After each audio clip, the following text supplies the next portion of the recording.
Doctor Rajiv Lochan Sharma, rainbow health care, global rainbow health care या rainbow hospital के medical superintendent हूँ और रेनबो के बिहाफ पर आप सब लोगों का स्वागत करता हूँ। मैं अभिवीरा फाउंडेशन को धन्यवाद देता हूँ और उसका आभारी हैं कि उन्होंने हमें जनमानस एवं स्कूल गोइंग बच्चों के समक्ष कुछ विचार रखने हेतु मौका दिया।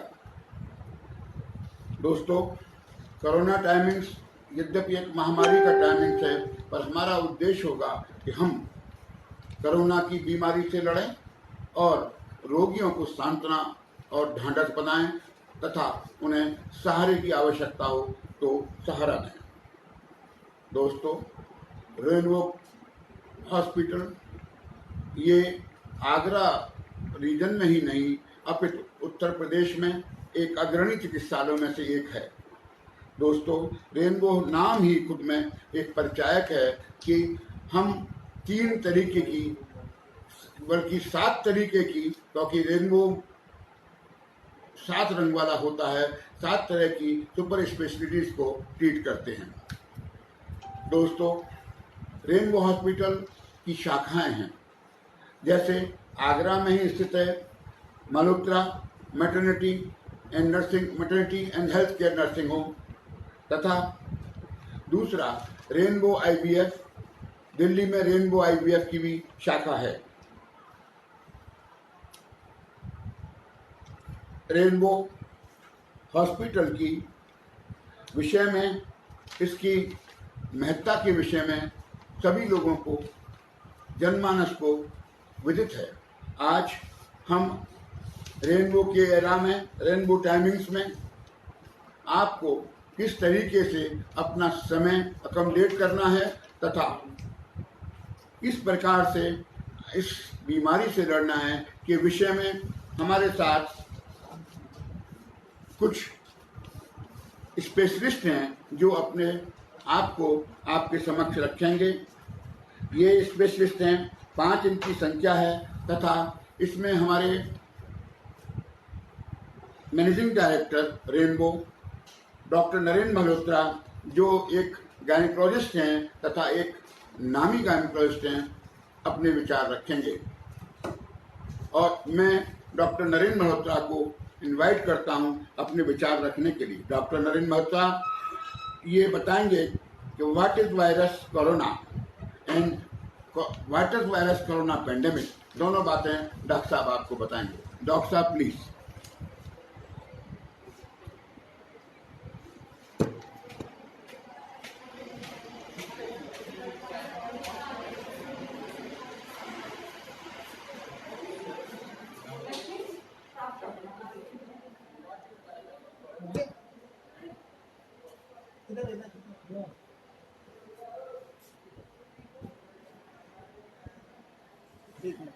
दूर से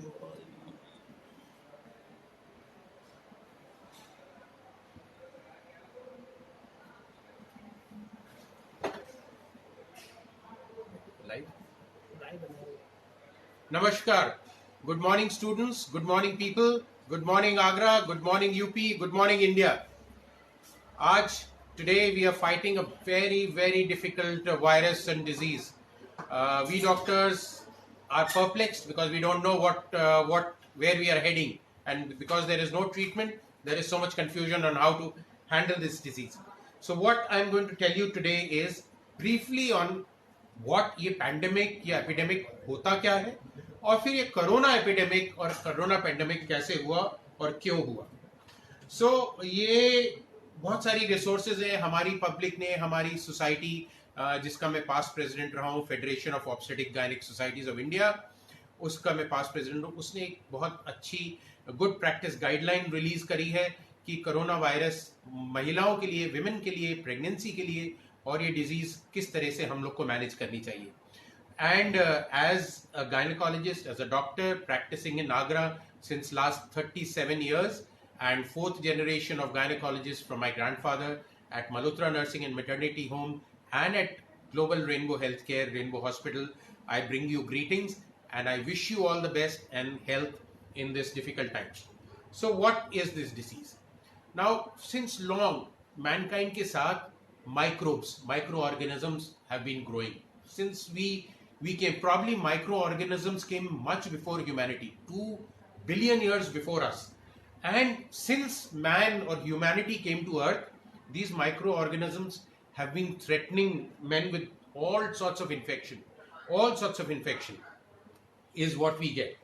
And sometimes they have killed man more than what wars have killed. Like the plague epidemic, like all that, they killed more people than World War 1, 2, 3 combined. So if you go back and look, 14th century में Europe में plague हुआ था. 45% of world population died of that pandemic. Now 1891 में 50 million people died of H1N1 virus, Spanish flu. ये Spain में चालू हुआ था. H1N1 वायरस अभी भी हमारे को बहुत थ्रेट है.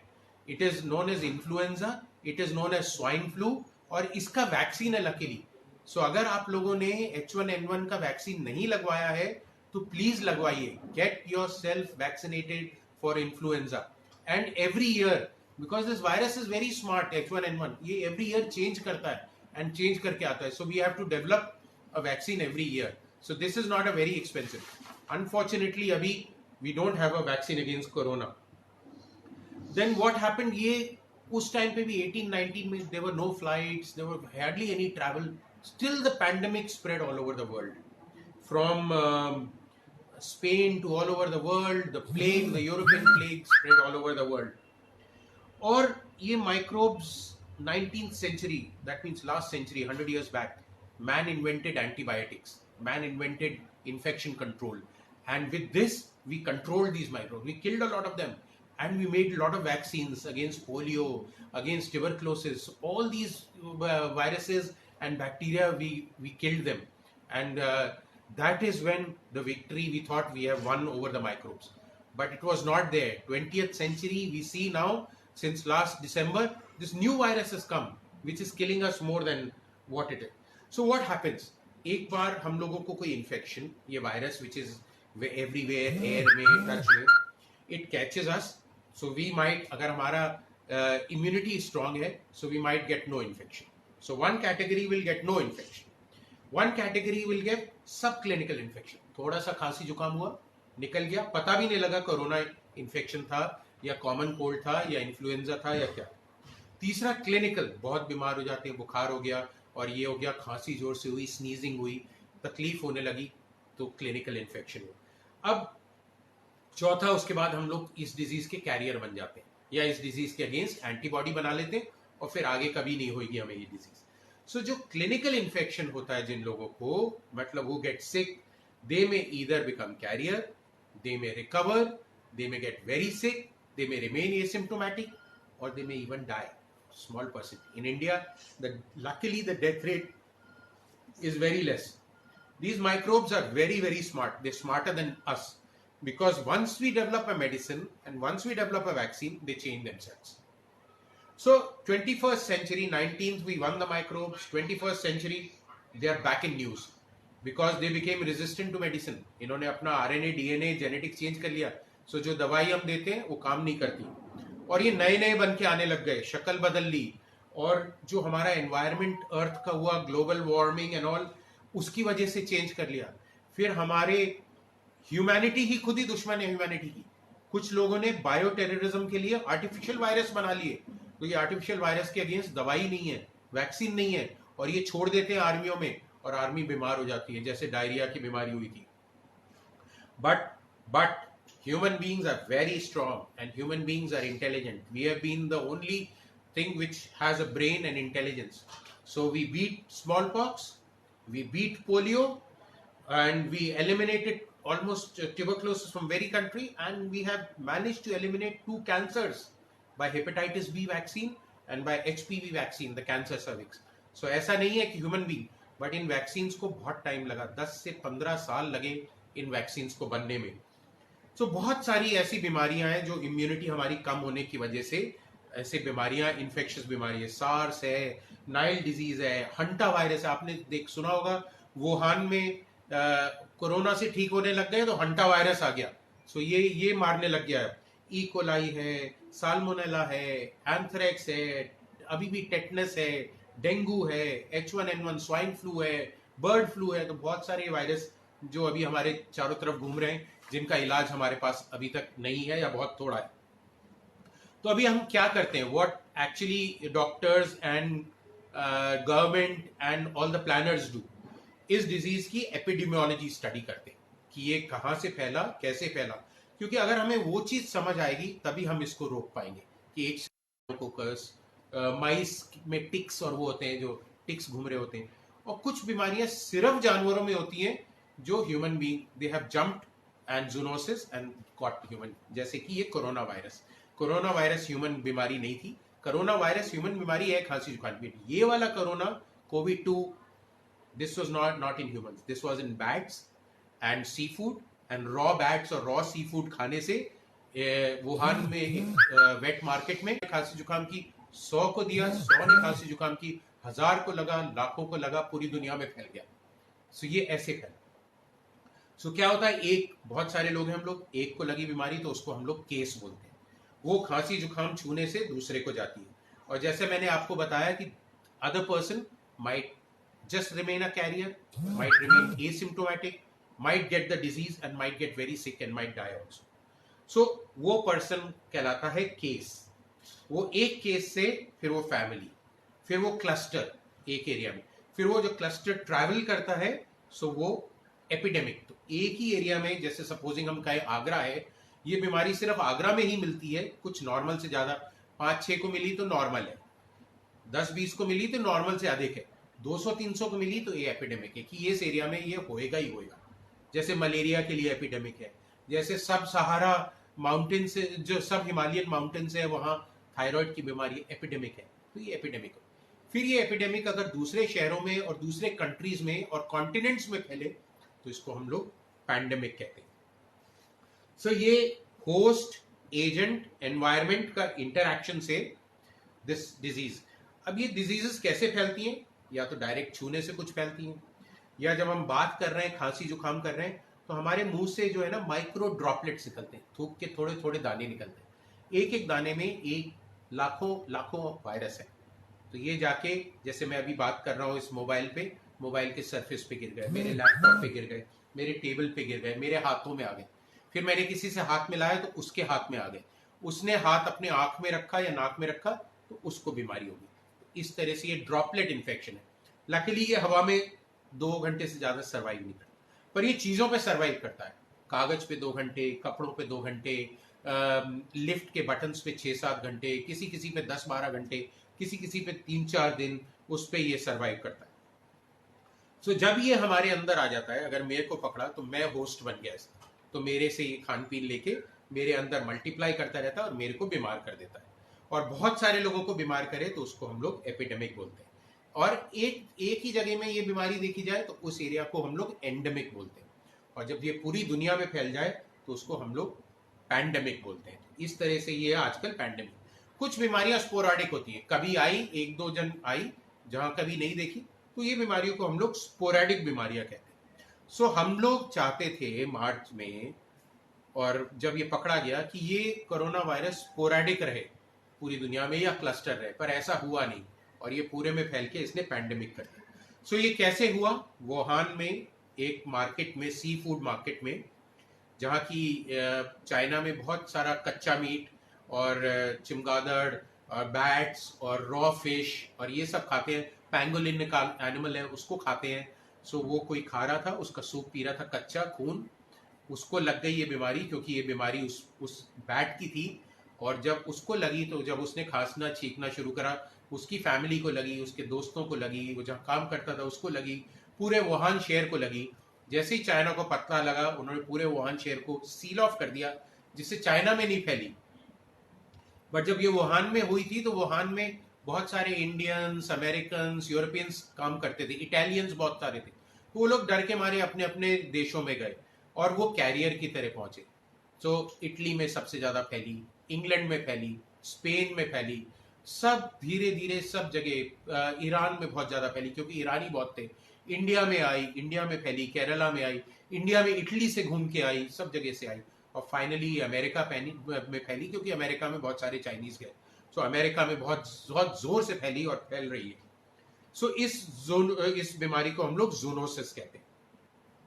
अब हमारे को क्या है, ये corona virus disease of 2019, when it came, it was named as COVID-19, novel COVID, because new coronavirus disease 19, because December 2019 में थी, but because ये 19 specify करता है, so somehow February में WHO met and they said we should not label a disease because of the year or because of where it came from, because someone started calling it Chinese virus, Wuhan disease. So ये सब नाम नहीं देने चाहिए because they are discriminatory. So the WHO decided that we should give it a common name which everyone should follow, and that common name given was SARS-CoV-2. SARS means acute respiratory syndrome, and CoV means coronavirus, and 2 means the second type of coronavirus. The first type of coronavirus disease was SARS, जो कि हमारे कुछ साल पहले आया था, और मर्स Egypt में, जिसने भी बहुत लोगों को मार दिया था, जो कुछ साल पहले आया। पानी से ये वायरस मरता नहीं, पानी के अंदर ये वायरस जिंदा रहता है। तो साबुन से धोना है। साबुन क्या करता है, इस वायरस का जो कोट होता है उसको गला देता है, इस वायरस को नंगा कर देता है और ये मर जाता है। सो हाथों को धोने का इफेक्ट हो गए हैं। WHO घबरा गया है, कोई देश इसको कंट्रोल नहीं कर पा रहा है। सिर्फ एक ही तरीका है कंट्रोल करने का, स्टे एट होम, कि आप दूसरों से कांटेक्ट में नहीं आए तो ये बीमारी को आप पकड़ेंगे। सो स्टे एट होम, इसीलिए पूरे दुनिया ने लॉकडाउन कर दिया अपने आप को। और अगर आप कोरोना ट्रैकर पे जाएंगे तो पूरी दुनिया में देखेंगे, पूरी दुनिया लाल हो गई, लाल तरह से चमक रही है कोरोना डिजीज से, which is very very dangerous. Big health alert हो गया है। एंड दिस थिंग 13 मार्च को WHO ने इसको पैंडेमिक डिक्लेयर किया। मैं पर्सनली फील करता हूं थोड़ा सा लेट किया। आई थिंक फर्स्ट मार्च को कर देते, सारी दुनिया 1 मार्च से लॉकडाउन में चली जाती, शायद इस बीमारी से मरने वालों को हम लोग बचा सकते, शायद। I am not sure about it. So अभी हमें आखिरी में क्या जानना है, घर पे रहना, हैंड हाइजीन, बीमारी हो तो डॉक्टर के पास जाना, डरना नहीं है, छिपाना नहीं है, छिपाएंगे तो और लोगों को फैलेगी, और सैनिटाइज करना है। दूर दूर रहने का आपको आदत बनानी पड़ेगी, 2 मीटर से पास नहीं आना, क्योंकि आपकी थूक और ये माइक्रो पार्टिकल 2 मीटर तक जा सकते हैं। और हम लोग इंडिया में कम क्यों देख रहे हैं, क्योंकि हम लोग को BCG वैक्सीन, ये जो आपको यहाँ गंदा सा रंग का टीका दिखता है ना, जो हमारे को तो यहाँ लगता था, आपके जमाने में आजकल के बच्चों को हाथ में यहाँ लगाते तो निशान नहीं दिखता। ये BCG टीका ने बहुत सारे हिंदुस्तानियों को बचा लिया इस बीमारी होने से। बहुत सारी दवाइयां हैं जो कि काम अभी नहीं कर रही हैं, इन पे सब पे ट्रायल हो रही है। किस तरह से मास्क पहनना है ये आपको जानना जरूरी है, किस तरह से प्रोटेक्टिव इक्विपमेंट पहनना है ये आपको जरूरी जानना है, कौन से हॉस्पिटल L1 हॉस्पिटल हैं, L2 हॉस्पिटल हैं, कोविड क्रिटिकल केयर हॉस्पिटल हैं, ये आपको जानना है। सांस में दिक्कत हो जाती, so it is a fight between the virus and the humans. और मैंने अपने ब्लॉग्स में जिस दिन से आई है ये लिखा है कि एक बॉक्सिंग मैच हो रहा है। आज हम राउंड 13 पे पहुंच गए। राउंड 13 पे कोरोना वायरस इतने सारे हो गए, human beings more than 2 million infect हो गए, more than 10 million totally lockdown है, and more than 3 lakhs have died. This small virus has killed us. जबकि corona virus has invaded 181 countries. Only 11 countries are left जिसमें ये virus नहीं पहुंचा है। वो भी इतनी छोटी छोटी दाने वाली कंट्री हैं, कहीं पैसिफिक के बीच में, और नॉर्थ कोरिया है जो कि बता नहीं रहा है, तो शायद वहां है कि नहीं है। लेट मी टेल यू ये है क्या वायरस। इस वायरस का वजन 0.8 एल्गोग्राम्स 5 into 10 to the power 18 grams है। That means 1 millionth of a trillionth of a gram। और एक आदमी को इन्फेक्ट करने के लिए 70 बिलियन वायरस चाहिए, जो 0.000005 ग्राम्स के बराबर है। और आज 3 मिलियन लोग इन्फेक्ट हो गए, तो 3 मिलियन लोगों को अगर हम इसको 3 मिलियन से मल्टीप्लाई करें तो सिर्फ 1.5 grams. So the total weight of virus in the whole world is only 1.5 grams. दिखता भी नहीं है। 1.5 grams virus has brought the whole world, 7 billion people, to a standstill. That is the tragedy. We don't know this enemy. We can't see this enemy. It is so small and we have no weapons and we are fighting without weapons. So the frontline workers are now getting infected. Policemen are getting infected. Healthcare workers are getting infected. Safai karmcharis are getting infected. Sabji wala is getting infected. Doctors are getting infected. And then they are going to spread it to others. अब उनकी क्या गलती है? अगर मेरे को patient देखना है, मेरे को पता नहीं है वो कैसे, so I have to take social distancing precautions. अभी इंडिया में वर्स्ट सिचुएशन नहीं आई है, because hats off and salam to our prime minister who took a very bold step and he put humanity before economy. America put economy before humanity. जो country अपने आप को कहती थी हम ह्यूमन बींग्स का सबसे ज्यादा कदर करते हैं, अमेरिका, वहां सबसे ज्यादा मर रहे हैं क्योंकि उन्होंने इकोनॉमी पे ध्यान दिया. जो हिंदुस्तान कंट्री जहां कहते थे कि ह्यूमन बींग की लाइफ की कोई वैल्यू नहीं है, उसने ह्यूमन वैल्यू को इकोनॉमी से ऊपर रखा.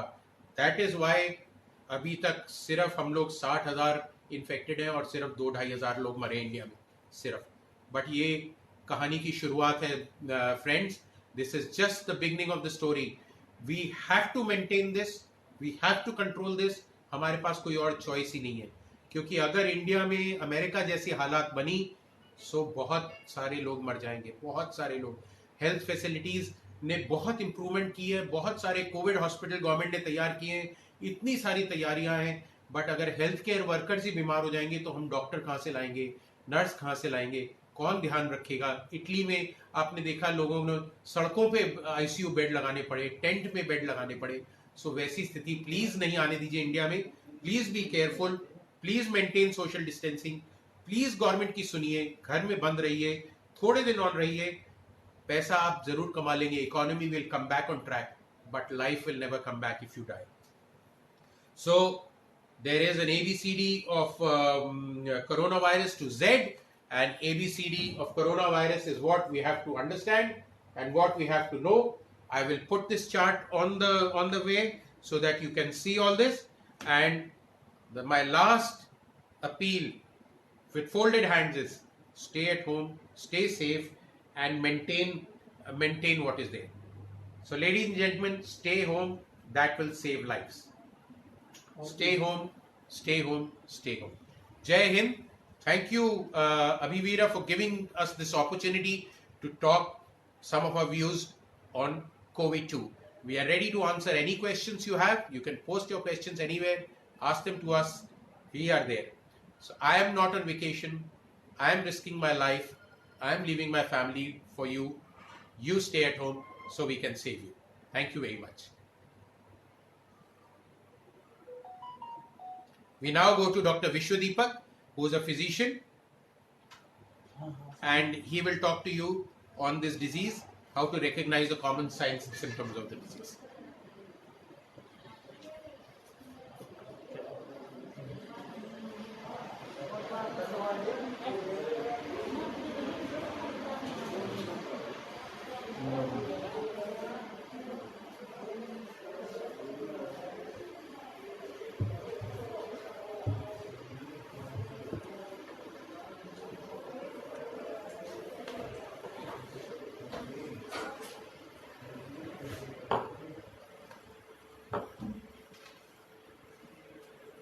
चालू है कि नहीं?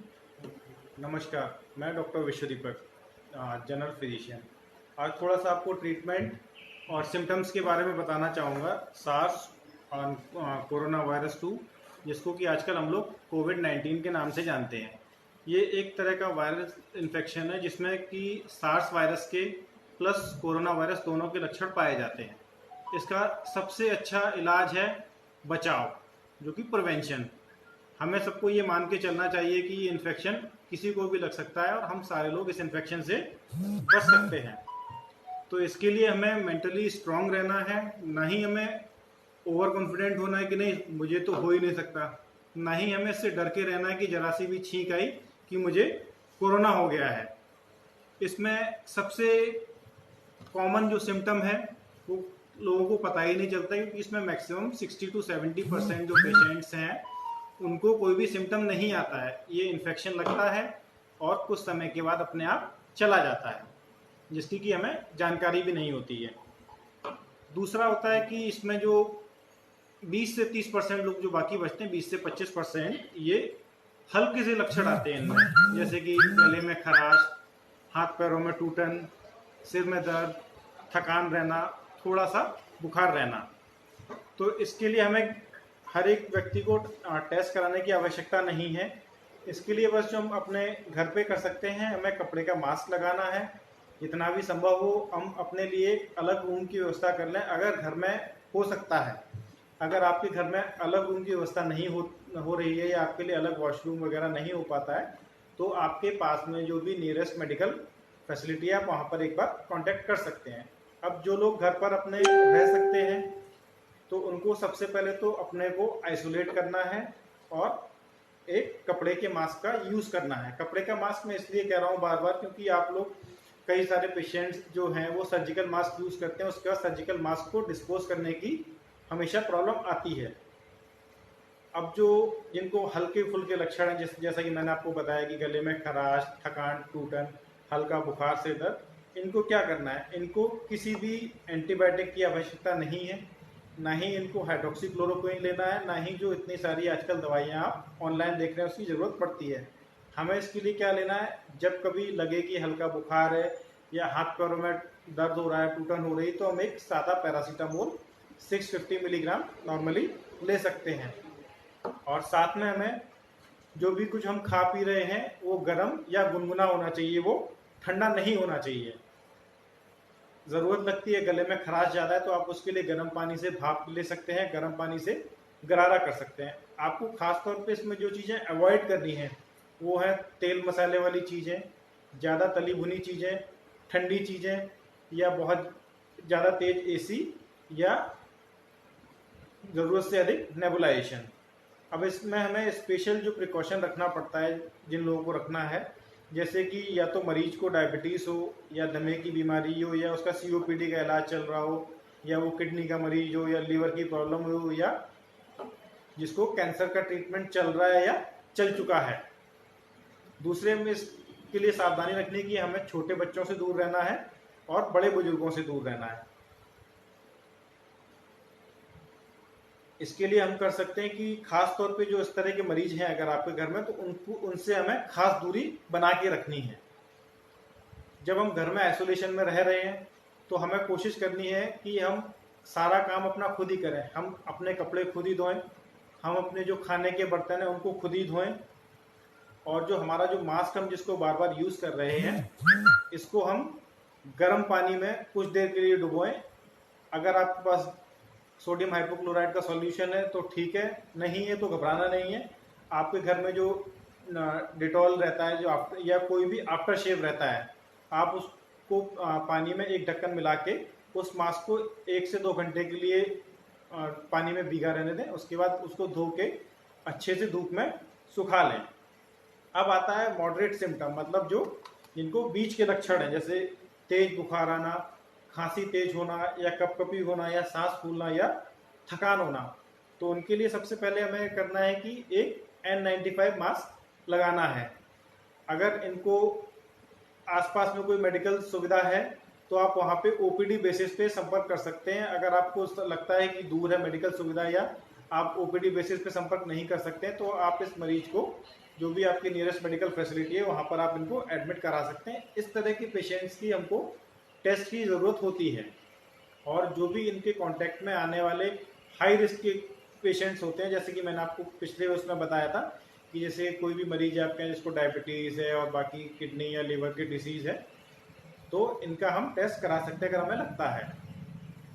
अब इसके बाद आता है कि सीवियर सिम्टम्स, मतलब जिनको बहुत तेज बुखार आ रहा है, जो आपने आसपास में फैसिलिटी में, अपने मेडिकल फैसिलिटी में दिखा लिया है, उसके बाद भी आपका बुखार नहीं टूट रहा है, सांस बहुत ज़्यादा फूलती जा रही है, तो हमें इनको अपने आसपास के जो भी टर्शियरी केयर सेंटर, मतलब जो भी हॉस्पिटल जिसमें कि ICU की और वेंटिलेटर की सुविधा उपलब्ध हो, उस जगह पर ले जाना चाहिए। कहने का मतलब ये नहीं है कि अगर मरीज को इस तरह के लक्षण है तो वो वेंटिलेटर पर जाएगा ही जाएगा। कहने का मतलब ये है कि अगर मान लीजिए उस मरीज को हमें वेंटिलेटर की ज़रूरत पड़ती है तो वहाँ वो उस हॉस्पिटल में उपलब्ध हो, ये ना हो कि मरीज को हम एक जगह से दूसरी जगह इधर उधर घुमाते रहें।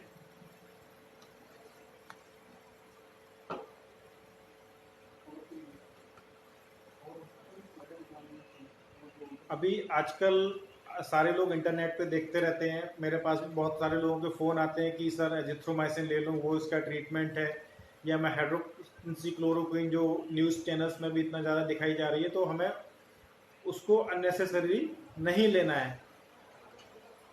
बिना डॉक्टर के पर्चे के हम कोई भी आप एंटीबायोटिक या हाइड्रोक्सीक्लोरोक्विन या नेबुलाइजर का इस्तेमाल ना करें। अगर कोई मरीज है आपके घर में जिसको नेबुलाइजर की आवश्यकता है, तो उसको नेबुलाइजर अपने बंद कमरे में लेना है, और जितना कम से कम संभव हो उतना कम से कम नेबुलाइजर लेना है। और जब भी नेबुलाइजर लेते हैं उसके बाद अपने रूम को अच्छे से वेंटिलेट करना है, और जिससे नेबुलाइजर लिया है उसको एक बार अच्छे से गर्म पानी में धो के सुखा के रखना है।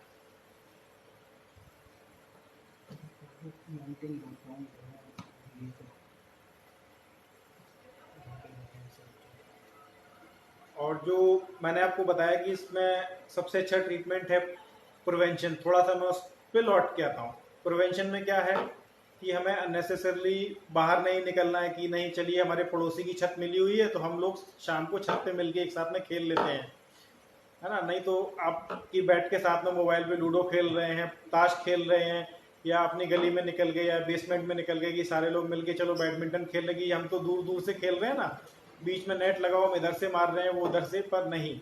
जो भी आप ताश खेल रहे हैं या बैडमिंटन खेल रहे हैं, जो चीज़ है वो तो आपके आपस में टच हो रही है, तो हमें इन सब चीज़ों को अवॉइड करना है और अननेसेसरली बाहर नहीं निकलना है कि नहीं आज मैं दूध लेने जा रहा हूँ, कल मैं ब्रेड लेने जा रहा हूँ। तो इससे आपको और आपकी फैमिली को ही खतरा है। मैं ये नहीं कह रहा हूँ कि सबको हो सकता है, हाँ ये सबको हो भी सकता है और हम सब इससे बच भी सकते हैं। आपको इस लॉकडाउन का बिल्कुल सीरियसली फॉलो करना होगा।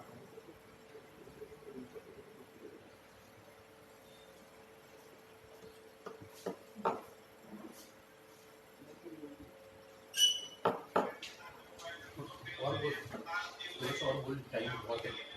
मेडिसिन क्या है, chloroquine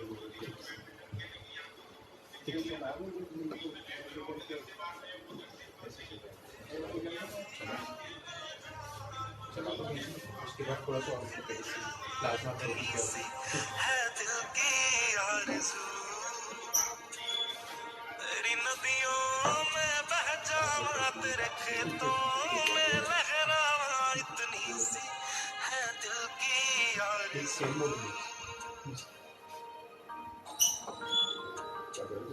Kesari English medium school चले।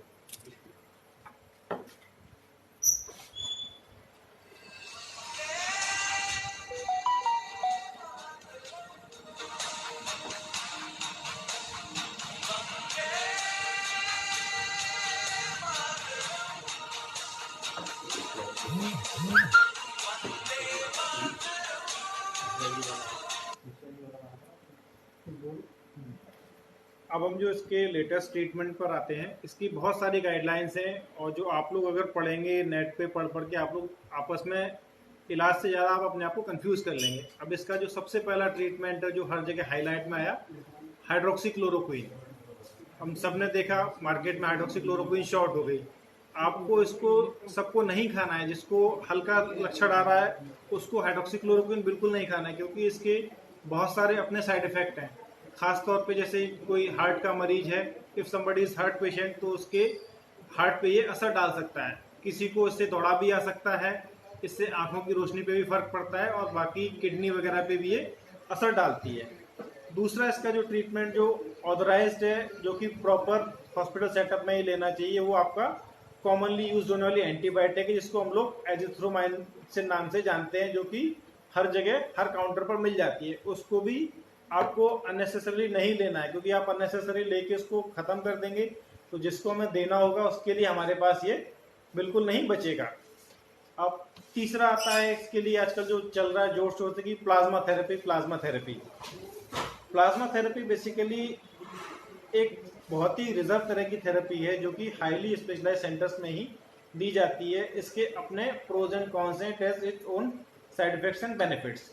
अब प्लाज्मा थेरेपी में हम क्या करते हैं कि जो भी पेशेंट जिसको ये इन्फेक्शन हो चुका है, प्रूवन है, और वो पेशेंट इससे रिकवर हो चुका है कुछ ही दिनों के अंदर अंदर, जो अभी हॉस्पिटल से डिस्चार्ज होकर गया है, तो हम उसका प्लाज्मा लेते हैं। उसके बॉडी में जो कोविड-19 के अगेंस्ट में जो एंटीबॉडीज़ हैं, हम उनको ऊपर से उससे निकाल के दूसरे पेशेंट को जो कि सीरियस कंडीशन में है, उसके ऊपर हम फिक्स डिवाइडेड डोज में देते हैं कुछ टाइम के इंटरवल के बाद में, क्योंकि इससे किसी पेशेंट को रिएक्शन होने का खतरा बहुत ज़्यादा रहता है। अभी भी प्लाज्मा थेरेपी एक ट्रायल थेरेपी है, ये कोई डेफिनेटिव थेरेपी नहीं है। चौथा भी इसका आ रहा है कि जो वायरस की थेरेपी है अलग अलग, डेली किसी ना किसी नई मेडिसिन का नाम आ जाता है। पहले आया कि जो स्वाइन फ्लू में चलती है उससे ठीक हो सकता है, फिर कई सारे अलग अलग आए कि हेपेटाइटिस बी की जो मेडिसिन है उससे कर सकते हैं, फिर हेपेटाइटिस सी से आया कि इससे पहले जो सार्स के लिए आया था उससे। नहीं, अभी किसी भी मेडिसिन का डेफिनेटिव बिल्कुल प्रूवन रोल नहीं है जिसको 100% डंके की चोट पे कहा जा सके कि नहीं ये इसको ठीक कर देगी। ये सारी ड्रग्स का कॉम्बिनेशन करके अलग अलग हिट एंड ट्रायल मेथड से ही अभी इसका ट्रीटमेंट चल रहा है। नेक्स्ट आते हैं कि इसके वैक्सीनेशन पे। अगर हम किसी को कोई भी वैक्सीन लगाते हैं तो उसके लिए पेशेंट के अंदर में उस पर्टिकुलर बीमारी के लिए एंटीबॉडीज पैदा होती है।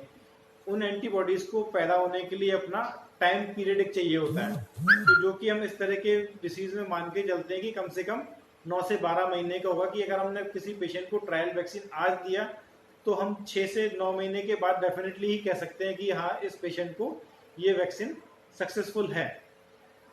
तो इसीलिए आप लोग इधर उधर से कंफ्यूज ना हो, सुरक्षित रहें और सबसे अच्छा है मेंटली स्ट्रांग रहें, खुद भी कोरोना से बचे रहें और बाकी सबको बचाएं।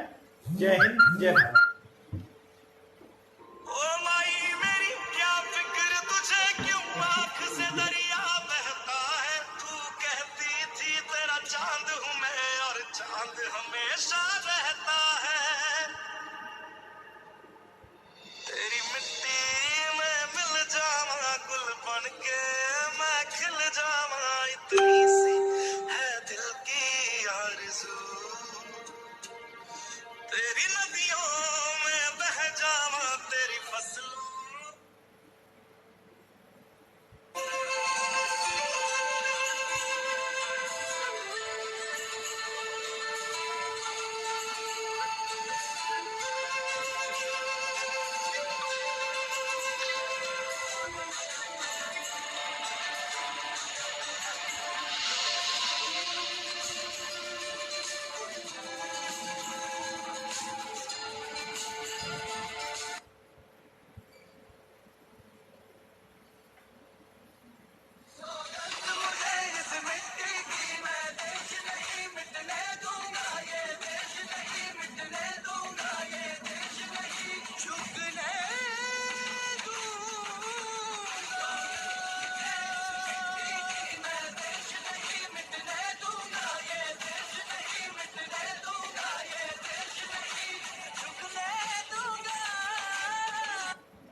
इंट्रोडक्शन भी देना होगा, थोड़ा सा अभी बोला नहीं है। बोलना है, लाइव है, थोड़ा सा introduction दे।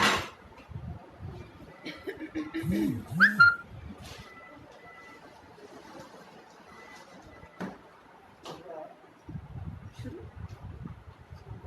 नमस्कार, मैं डॉक्टर वंदना कालरा हूँ। नमस्कार, मैं डॉक्टर वंदना कालरा, रेनबो आईसीयू इंचार्ज हूँ। आज जैसा कि आप सब लोगों को पता चल रहा है कि हम लोग कोरोना वायरस के बारे में बात करना चाहते हैं, उसकी थोड़ी सी अवेयरनेस बताना चाहती हूँ। वैसे तो आजकल काफ़ी लोगों को बहुत सारी इन्फॉर्मेशंस हो गई हैं, लेकिन अगर डॉक्टर्स बताते हैं तो थोड़ी सी ज़्यादा रिलायबल और उनको फॉलो करने वाले इंस्ट्रक्शंस होते हैं। तो सबसे पहले मैं आपको बहुत छोटे छोटे में बताती जाऊँगी कि कोरोना वायरस है क्या। कोरोना वायरस नया वायरस नहीं है, ये पहले से था, लेकिन अब इसने क्या किया, अपना जेनेटिक मतलब जो इसके जीन की जो संरचना है उसको इसने चेंज कर लिया है। तो जिसकी वजह से ये एक तरह का नया वायरस के रूप में काम कर रहा है। ये काम क्या कर रहा है कि बेसिकली ये इतना न्यूज़ में क्यों आ गया है, इसलिए न्यूज़ में आ गया है कि शुरुआत तो इसकी चाइना से हुई थी, लेकिन ये धीरे धीरे पूरे विश्व में फैलता चला गया है। पूरे विश्व में फैलता चला जाने के साथ साथ क्योंकि ये नया वायरस है, इसने अपने को म्यूटेट किया हुआ है, इसलिए इसका मैनेजमेंट के बारे में हम लोगों को बहुत ज़्यादा आइडिया नहीं है। हालांकि हम लोग किस्मत वाले हैं कि इंडिया तक आते आते हम लोगों को काफ़ी चीज़ें इसके बारे में पता चलती चली जा रही हैं। तो सबसे पहली बात है कि ये वायरस हम लोगों के लिए नया है, ह्यूमन बीइंग के लिए, इंसान के लिए नया वायरस है, लेकिन हमको थोड़ा थोड़ा एक्सपीरियंस, दूसरे देशों के एक्सपीरियंस के साथ हमें थोड़ा बहुत एक्सपीरियंस मिलता चला जा रहा है। अब ये वायरस को इतना ज़्यादा शोर क्यों मचा हुआ है? इसका शोर इसलिए मचा हुआ है क्योंकि ये पूरे विश्व में फैला हुआ है, नंबर 1। नंबर 2, इसका अभी हमारे पास सीधा सटीक इलाज नहीं है किसी के भी पास, पूरे विश्व में किसी के भी पास बिल्कुल फ्रैंक इलाज नहीं है। तीसरी चीज़ जो इसको खतरनाक बनाती है वो ये है कि ये बहुत तेज़ी से फैलता है। ये एक फ्लू टाइप का वायरस है, जैसे फ्लू, सर्दी जुकाम होता है हम लोगों को, वो धीरे धीरे ठीक हो जाता है, लेकिन वो फैलता है।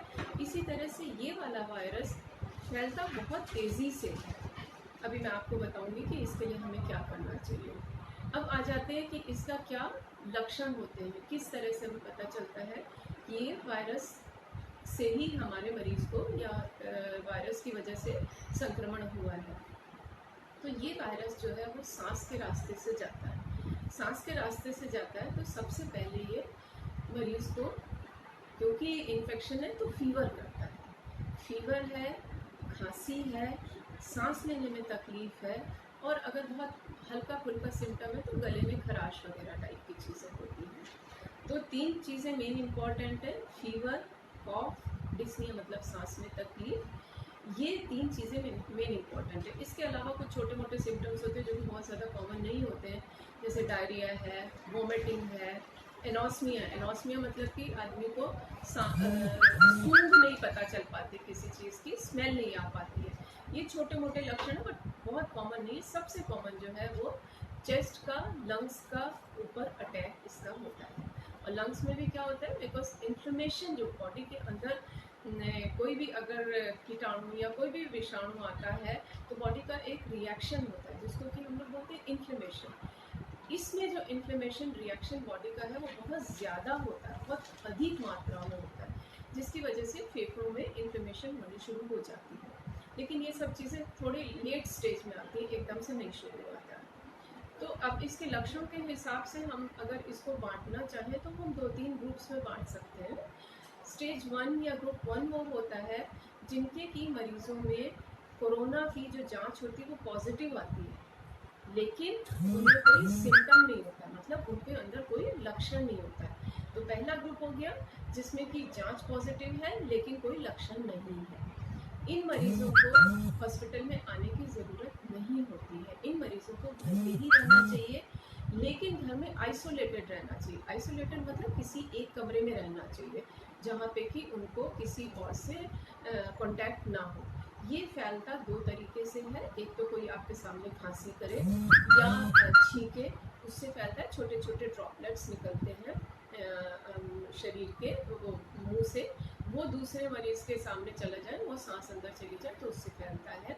दूसरी चीज़, अगर किसी ने खांसा या छींका है तो सामने कुर्सी है, मेज़ है, या उन्हीं हाथों से किसी चीज़ को छू लिया है, जैसे सब्ज़ी वाले हैं, फल वाले हैं, या बाज़ार में हम लोग जाते हैं, सामान है, उनको अगर किसी ने खांसने छींकने के बाद या किसी दूसरे आदमी की सरफेस को छू लिया है तो उससे स्प्रेड होता है, क्योंकि ये चीज़ें बहुत आसानी से स्प्रेड हो जाती हैं, आसानी से फैल जाती हैं, इसलिए इसका कंटेमिनेशन बहुत फास्ट है।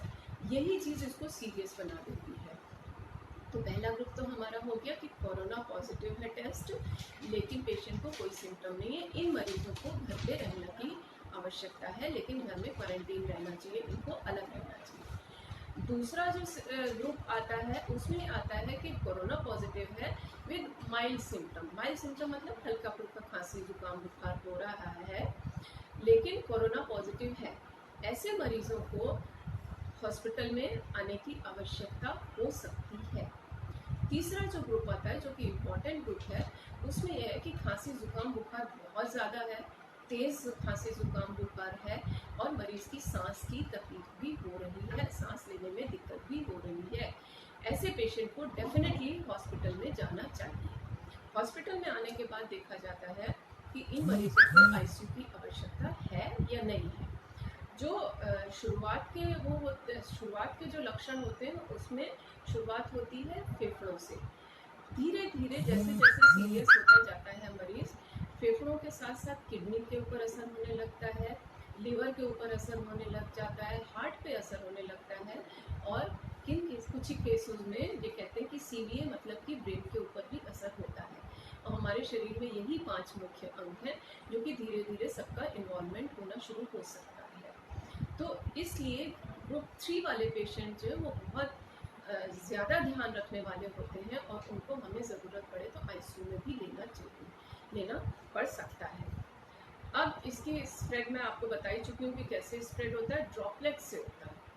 ड्रॉपलेट मतलब सामने कोई आदमी, जैसे मैं बात कर रही हूँ, कायदे से मुझे मास्क लगा के बात करना चाहिए, लेकिन वो आवाज़ क्लियर नहीं आएगी, इसलिए मैंने मास्क हटाया हुआ है। और क्योंकि बोलने से भी छोटे छोटे जो हमें दिखाई नहीं देते छोटे छोटे ड्रॉप्स होते हैं जो कि बाहर निकलते हैं, वो सामने वाले मरीज की सांस के साथ अंदर जा सकते हैं या वो सामने कुर्सी मेज के ऊपर गिर सकते हैं, जिसको कि कोई भी छुएगा तो उसको इन्फेक्शन लग सकता है। ये इसकी बहुत बड़ी बात है, जो कि क्योंकि दिखता नहीं है। सबसे बड़ी प्रॉब्लम ये दिखाई नहीं देता। दिखाई नहीं देने से कुछ चीज़ें कई लोगों को समझ नहीं आती, पर हमें ये साफ समझना चाहिए कि इसका कंटेमिनेशन, इसका स्प्रेड बहुत इजी और बहुत फास्ट होता है। अब आ जाते हैं इसका मैनेजमेंट या ट्रीटमेंट की बात है। तो सबसे पहला जो इसका मैनेजमेंट है, prevention is better than cure, हम लोग सब लोग जानते हैं। तो प्रिवेंशन मतलब कि हमें इन्फेक्शन हो ही ना। इसके लिए हम क्या कर सकते हैं, सब लोग मास्क पहनिए और समय समय पर हाथ धोते रहिए।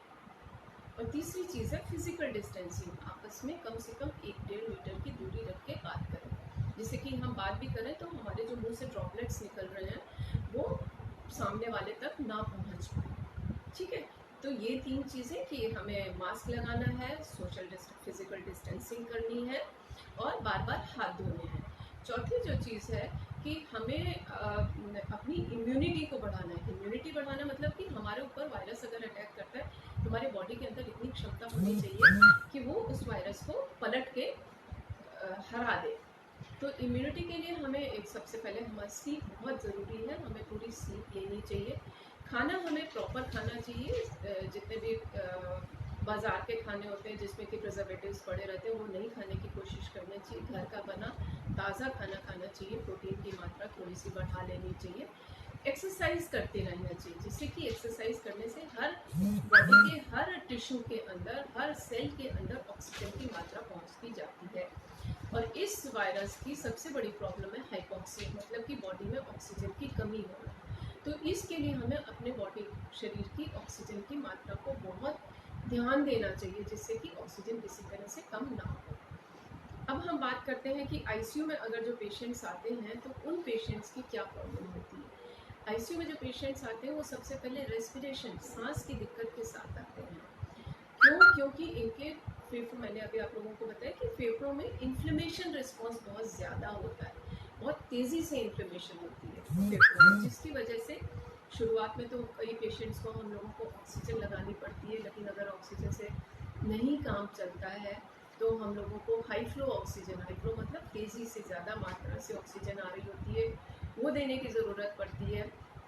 कई बार उससे भी नहीं काम होता है तो हम लोगों को मरीज़ को CPAP, एक मशीन होती है छोटी छोटी, वेंटिलेटर का छोटा रूप होती है, वो लगाने की ज़रूरत पड़ सकती है। लेकिन अगर उससे भी फ़ायदा नहीं हो रहा है तो हमें फिर फाइनली मरीज़ को वेंटिलेटर पे लेने की आवश्यकता पड़ती है। परंतु ये बहुत साफ समझ लेना चाहिए कि एक तो वेंटिलेटर पे वो पेशेंट्स आते हैं या आईसीयू में वो पेशेंट्स आते हैं जो हॉस्पिटल एडमिशन का लगभग 20 या 22% जो स्टाफ होता है, वो पेशेंट होता है, उसको हॉस्पिटल में आईसीयू में आने की आवश्यकता पड़ सकती है। और स्पेशली वो पेशेंट्स आते हैं जो कि ओल्ड होते हैं, जिनके साथ कोमॉर्बिडिटी मतलब उनको और बीमारियां भी होती हैं, जैसे किसी को ब्लड प्रेशर है, शुगर है, हार्ट की बीमारी है, या कोई और लो इम्यूनिटी, जैसे किसी का ऑर्गन ट्रांसप्लांट वगैरह हुआ है, तो इन पेशेंट्स की आईसीयू में आने की संभावनाएं बहुत ज़्यादा हो जाती है। परंतु अगर आईसीयू में मरीज आया है तो इसका मतलब उसका इन्फेक्शन इतना ज़्यादा हो चुका है कि धीरे धीरे सारे अंगों के इन्वॉल्व होने की ज़रूरत की संभावनाएं हो सकती हैं। इसको हम लोग मॉक बोलते हैं, मल्टी ऑर्गन फेलियर, कि पेशेंट की सारे अंगों के इन्वॉल्वमेंट होने की वजह से मरीज़ की मृत्यु दर काफ़ी बढ़ जाती है। अभी हालांकि क्योंकि ये नया वायरस है तो हमारे पास बहुत क्लियर डाटा नहीं है, बहुत क्लियर फिगर्स नहीं है, लेकिन फिर भी ये कहा जाता है कि अगर पेशेंट वेंटिलेटर पर गया है तो ऑलमोस्ट 70% चांसेस होते हैं कि पेशेंट नहीं आएगा। ये डिपेंड करता है कि अगर यंग पेशेंट है वो अगर चला गया तो फिर भी आने के चांसेस होते हैं, लेकिन अगर पेशेंट ओल्ड है, साथ में और बीमारियां हैं, तो उसके वेंटिलेटर हटने की संभावनाएं थोड़ी क्या काफ़ी कम हो जाती है। ये सब चीज़ें देखते हुए हम इसको सीरियस मानते हैं। लिवर इन्वॉल्वमेंट हो जाता है तो आईसीयू में लिवर से रिलेटेड जितनी भी व्यवस्थाएं करनी होती हैं वो की जाती हैं। अगर किडनी इन्वॉल्वमेंट होती है तो अगर ज़रूरत पड़ती है तो डायलिसिस की जाती है। हार्ट की जो प्रॉब्लम होती है, अगर हार्ट में दिक्कतें हो रही होती हैं तो हार्ट की जो भी उसका ट्रीटमेंट मैनेजमेंट होता है वो किया जाता है। और अगर मान लीजिए इसमें एक्चुअली इस वायरस में क्या होता है कि खून की जमने की क्षमता में थोड़ा सा गड़बड़ी हो जाती है, तो जिसकी वजह से ब्रेन में भी सीवीए वगैरह हो जाते हैं, तो उनका जो मैनेजमेंट करना होता है वो किया जाता है। तो आईसीयू में जो मैनेजमेंट होता है वो बहुत सीरियस मैनेजमेंट होता है और बहुत ज़्यादा जिसको बोलते हैं बहुत ज़्यादा तेज़ी से होता है, क्योंकि हमारे पास समय नहीं होता है और हमें सबसे बड़ी बात है हमें ये नहीं पता होता है कि क्या चीज़ हमारे पास स्टेप्स नहीं है कि ये करोगे तो ये होगा, ये करोगे तो ये होगा। अभी इस समय सारे देश अपने अपने प्रोटोकॉल्स बना रहे हैं, अपनी अपनी तरीके से चल रहे हैं। ये तो हुई सीरियस बातें, लेकिन इस वायरस से डरने की ज़रूरत नहीं है, क्योंकि अगर देखा जाए हमारे यहाँ जैसे रोड ट्रैफिक एक्सीडेंट होते हैं, रोड ट्रैफिक एक्सीडेंट में बहुत मृत्यु होती है, जो नॉर्मल इन्फ्लुएंजा होता है उसमें बहुत मृत्यु दर होती है। अगर ये सारे जो जितने टीवी पे फिगर्स दिखाते हैं, बाकी बीमारियों के फिगर्स भी दिखाने शुरू करेंगे तो हमें पता चलेगा कि एक दिन में जितनी इससे मृत्यु नहीं होती उससे कहीं ज़्यादा मृत्यु दूसरी बीमारियों से हो जाती है। सो इससे डरने की ज़रूरत नहीं है, बस हमें प्रिवेंशन और प्रिकॉशंस लेने की ज़रूरत है और अपने अंदर एक विश्वास रखने की ज़रूरत है कि ये वायरस हमारा बहुत ज़्यादा कुछ नहीं बिगाड़ेगा, लेकिन हमें साथ में सावधानी बरतनी बहुत ज़रूरत है। ठीक है, इन्हीं सब चीज़ों के साथ मैं आप लोगों का धन्यवाद देती हूँ और स्वस्थ रहिए, खुश रहिए। खुश रहने से गुड हैप्पी हार्मोन्स निकलते हैं बॉडी के अंदर, एंडोर्फिन होते हैं, सेरोटोनिन होता है, डोपामिन होते हैं, ये बॉडी की इम्यूनिटी को बढ़ाते हैं। इसलिए आपका खुश रहना, हंसना, लोगों से बात करना बहुत आवश्यक है। इन सब चीज़ों का ध्यान रखिए और हमेशा खुश रहिए। All the best, thank you.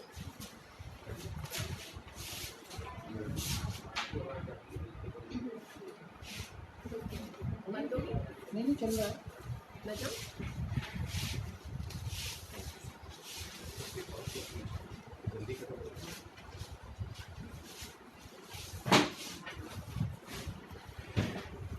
So dear friends, children, school, college students and the others who are watching this program, once again special thanks to Abhivira Foundation and the lovely ladies and the hardworking ladies, IS officers and the army officers' wives and the police officers' wives who are running this foundation.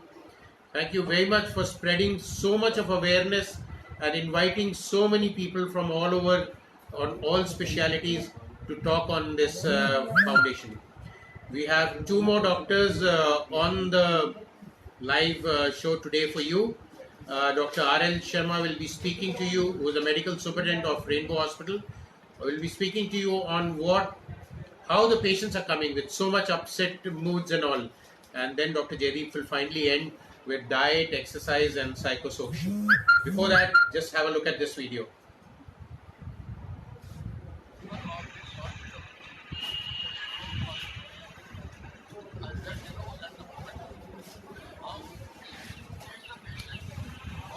as a live demonstration.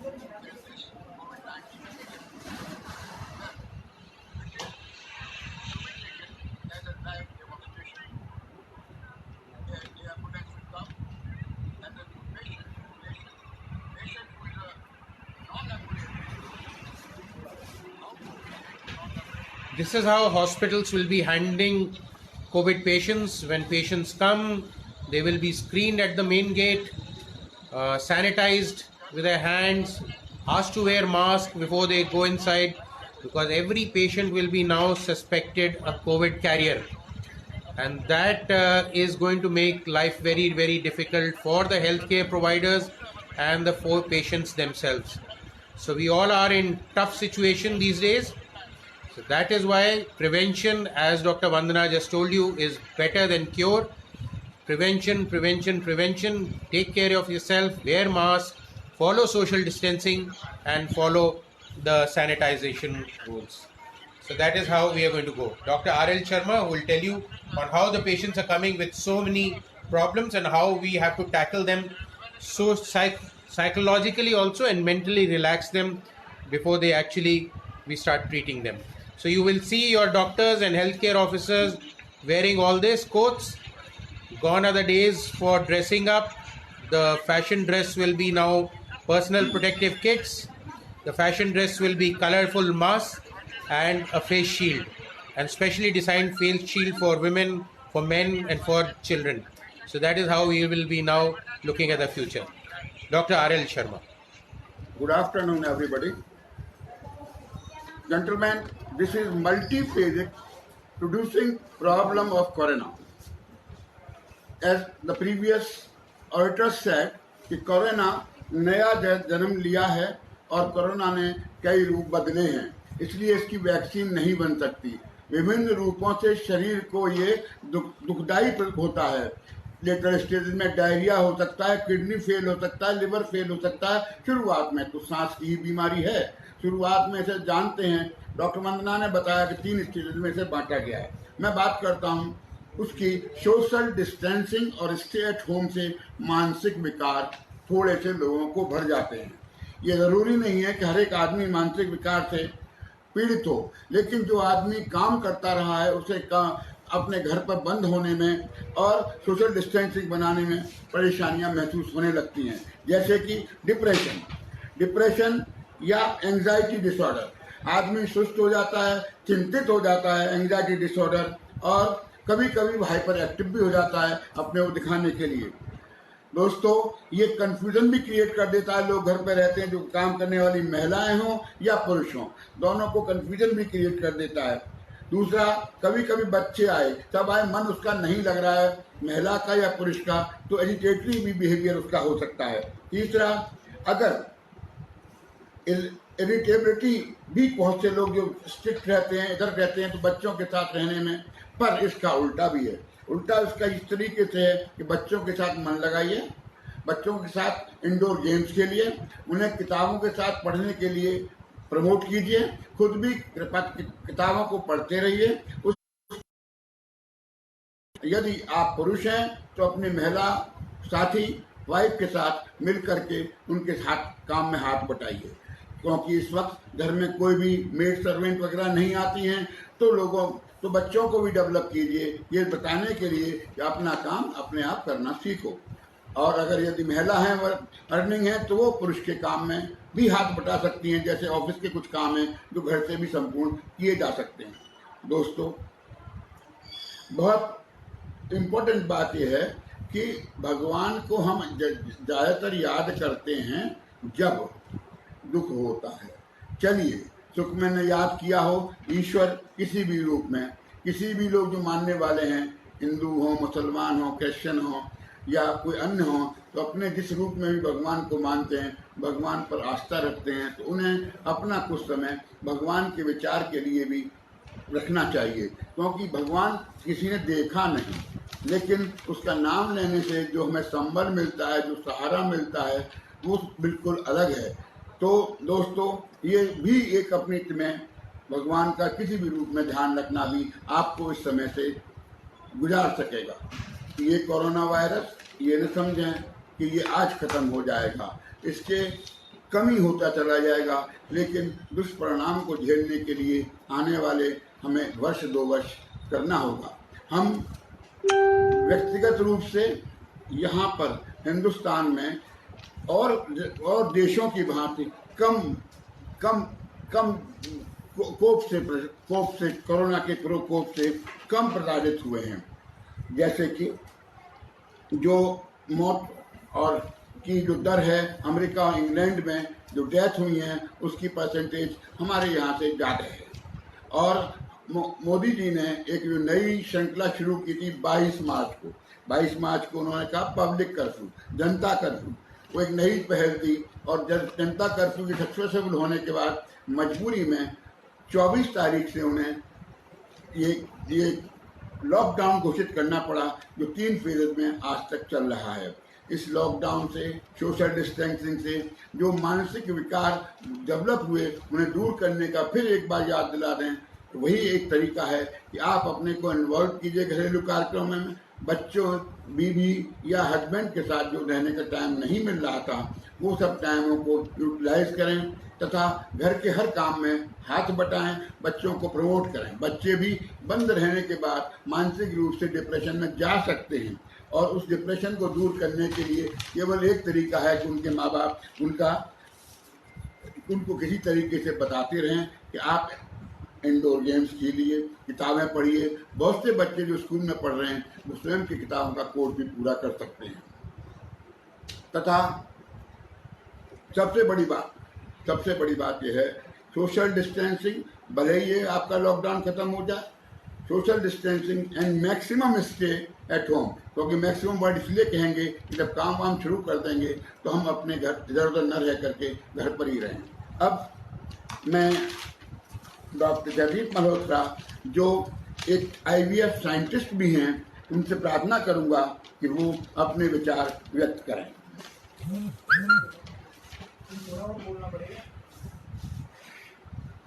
Doctor Jaideep Malhotra IVF का संचालन आगरा में करती हैं और विभिन्न centres देश और विदेश में लगभग 14 हैं, उन सब का दिशा निर्देशन भी करती हैं तथा एक IVF सेंटर दिल्ली में भी है, उसका भी संचालन वो करती हैं। डॉक्टर जयदीप मल्होत्रा एक गायनिकोलॉजिस्ट हैं, ऑब्स्टेट्रिशियन हैं, लेकिन देश की अग्रणी IVF साइंटिस्ट भी हैं। वो अपने विचार प्रकट करेंगी। Doctor Jaideep Malhotra diet, exercise, general awareness and about COVID disease, general awareness about COVID disease. Dr. Jaydeep Malhotra, please.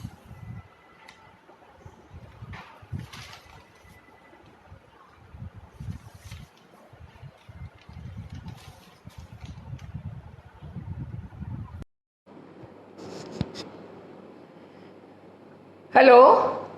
Hi, Abhivira Foundation. Thank you so much, for giving us this opportunity from Rainbow to address all of you.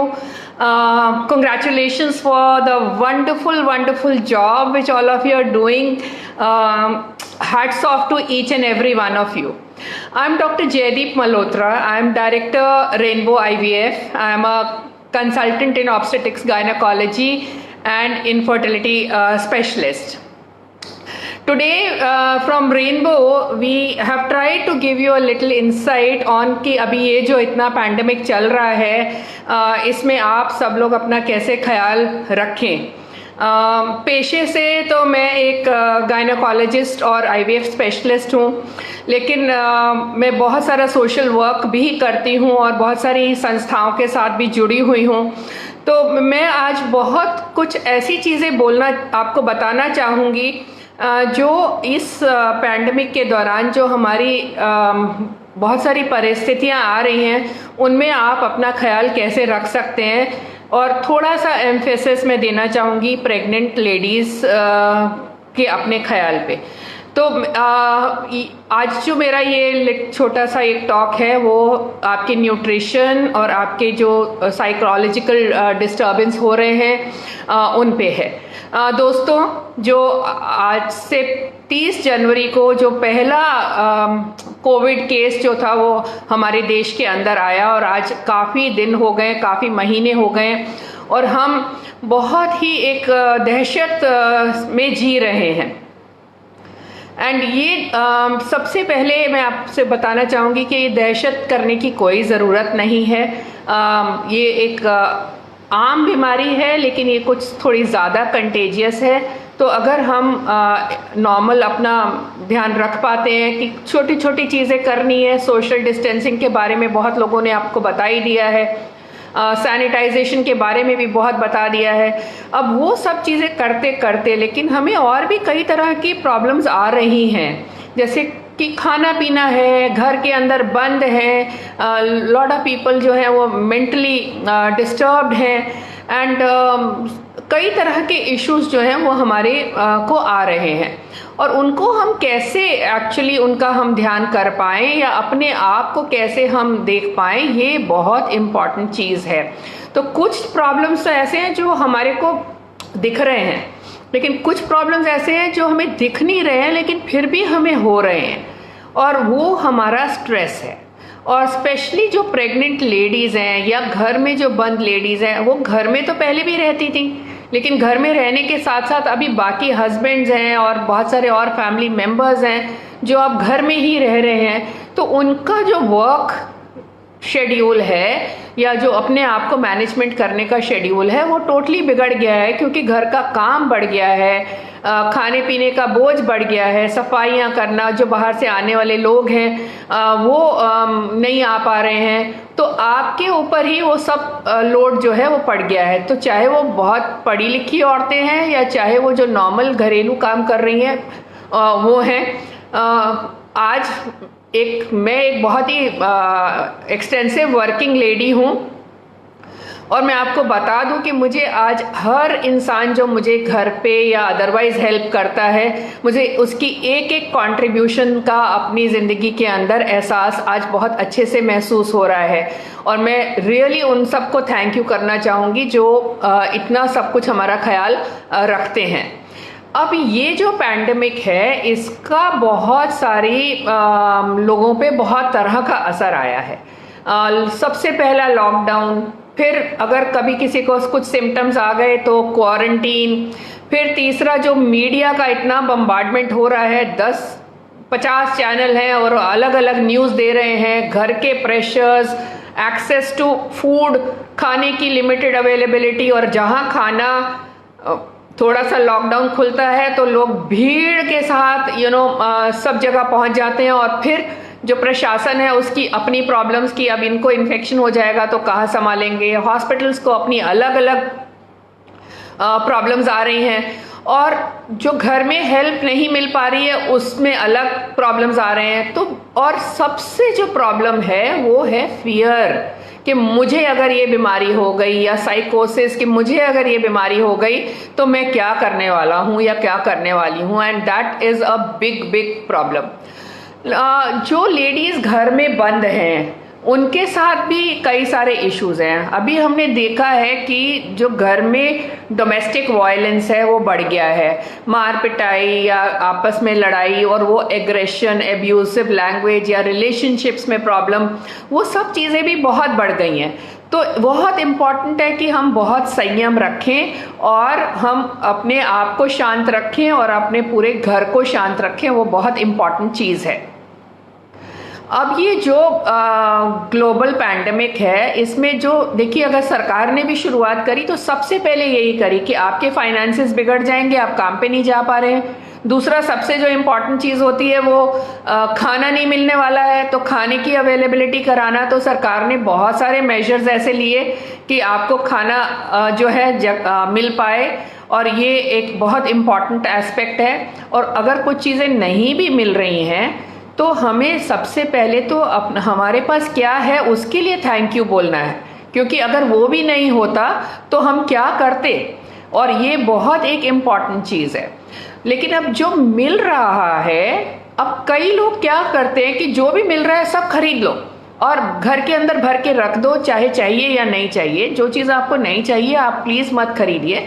अपनी list बना के जाइए और वही चीज़ें सब खरीदिए जो आपको चाहिए। प्लस जब खरीदते हैं तो वो भी ध्यान देना कि न्यूट्रिशन वैल्यू क्या है उसकी, कई और प्लस उसकी एक्सपायरी डेट तो नहीं है कोई, सब चीज़ चेक करिए अच्छे से और फिर डिसाइड करिए कि आपने क्या लेना है।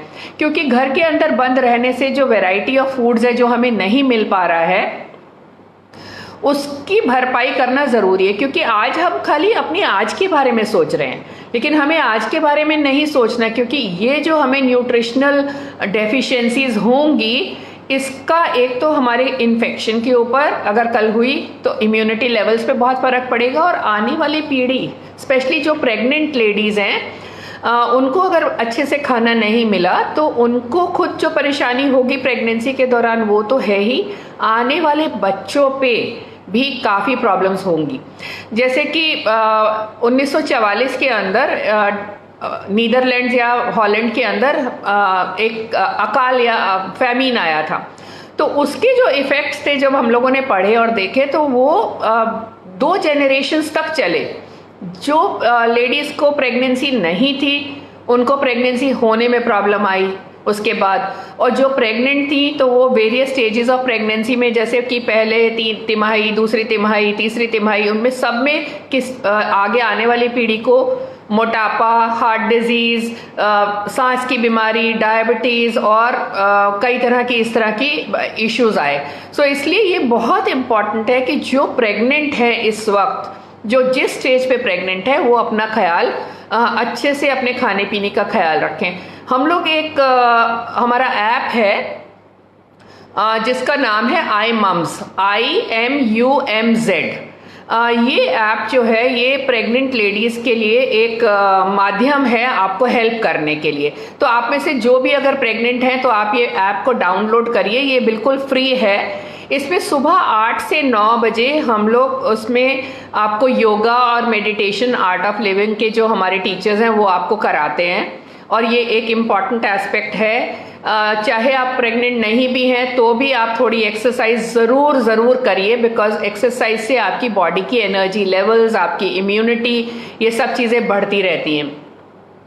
दूसरा, ये ऐप में शाम को 6 बजे से 7 बजे हम लोग आपके डॉक्टर्स जो हैं वो आपके प्रेगनेंसी से रिलेटेड, लॉकडाउन से रिलेटेड आपका जो भी सवाल है, आस्क मी एनीथिंग करके एक सेशन रन करते हैं। तो ये आस्क मी एनीथिंग सेशन में आप भाग ले सकते हैं। ये एक लाइव चैट, लाइव इंटरेक्शन होता है, उसमें आप ये भाग ले सकते हैं और अपने जो भी सवाल हैं वो आप हमसे पूछ सकते हैं। और अब मैं वापस आती हूँ न्यूट्रिशन पे। तो न्यूट्रिशन जो है, खाना पीना जो है वो बहुत इम्पॉर्टेंट है, और हमें ये देखना है कि घर के अंदर जो छोटे बच्चे हैं या बड़े लोग हैं उन लोगों के लिए भी प्रॉपर खाना होना ज़रूरी है। कई बार ये होता है कि आपने कुछ मसाले वाली चीज़ बनाई क्योंकि बहुत सारी चीज़ें अवेलेबल नहीं है, या हरी सब्ज़ी मिसिंग है, या जो खाना बन रहा है वो उसमें न्यूट्रिशनल वैल्यू नहीं है। तो वो बहुत इम्पॉर्टेंट है कि हम एक बैलेंस्ड डाइट लें। इंडियन डाइट, स्पेशली जो इंडियन वेजिटेरियन डाइट है, ये अच्छे से बैलेंस्ड है। आप दाल, चावल, रोटी और सब्जी, दही, दूध, ये एक इनमें सब एडिक्वेट अमाउंट में समझिए कि प्रोटीन्स हैं, कार्बोहाइड्रेट्स हैं, ये सब चीज़ें, मिनरल्स, वाइटामिन, सब कुछ है। लेकिन कभी किसी वजह से आप अगर कुछ हरी सब्जी या कुछ आपको नहीं मिल रहा है तो सब फार्मेसीज खुली हुई हैं, मल्टीविटामिन की टैबलेट्स आप मंगा सकते हैं और आप खा सकते हैं। मैं छोटा छोटा कुछ बताती हूँ आपको कि क्या क्या तरह के विटामिन्स या मिनरल्स हैं जो इस कोविड के दौरान, कोरोना वायरस के पैंडेमिक के दौरान आपको इम्पॉर्टेंट है लेना, जो आपकी इम्यूनिटी को अच्छे से बूस्ट करेंगे। स्पेशली लेटर से जैसे विटामिन ए है। अब विटामिन ए जो है ये आपके गाजर, ब्रोकली, अंडे और चीज़, इन सब चीज़ों में मौजूद रहता है। ये ज़्यादातर हमारी आँखों के लिए ये बहुत इम्पॉर्टेंट विटामिन है, तो ये इन चीज़ों का इस्तेमाल करना ज़रूरी है और प्रेग्नेंट लेडीज स्पेशली इनका ध्यान रखें। इसी तरह से विटामिन बी है, B12। अब ये ज़्यादातर अंडा, चीज़ और फिश वगैरह के अंदर होता है। B6 और जो बी है ये केला जैसे आजकल बहुत मिल रहा है, आप आराम से ले सकते हैं, खा सकते हैं। और हरी सब्जियां हैं, गाजर वगैरह है जो ये इन सब चीज़ों में होता है, और ये आप बहुत सारे जैसे एनीमिया वगैरह है, माइक्रो न्यूट्रिएंट्स हमारे को चाहिए होते हैं, उसके लिए बहुत ज़रूरी है। तीसरा जो बहुत ही एक इम्पॉर्टेंट विटामिन है वो विटामिन सी है। विटामिन सी हमारे इम्यून सिस्टम को बहुत हेल्प करता है, और विटामिन सी का सप्लीमेंटेशन लेना इस वक्त बहुत ज़रूरी है। बहुत आसानी से मिल जाता है। हम ये विटामिन सी जो है ये नींबू के अंदर, या जो सिट्रस फ्रूट्स हैं उनके अंदर है, या हरी मिर्ची के अंदर है। ये चीज़ें आप अपनी आराम से इनकॉर्पोरेट करिए।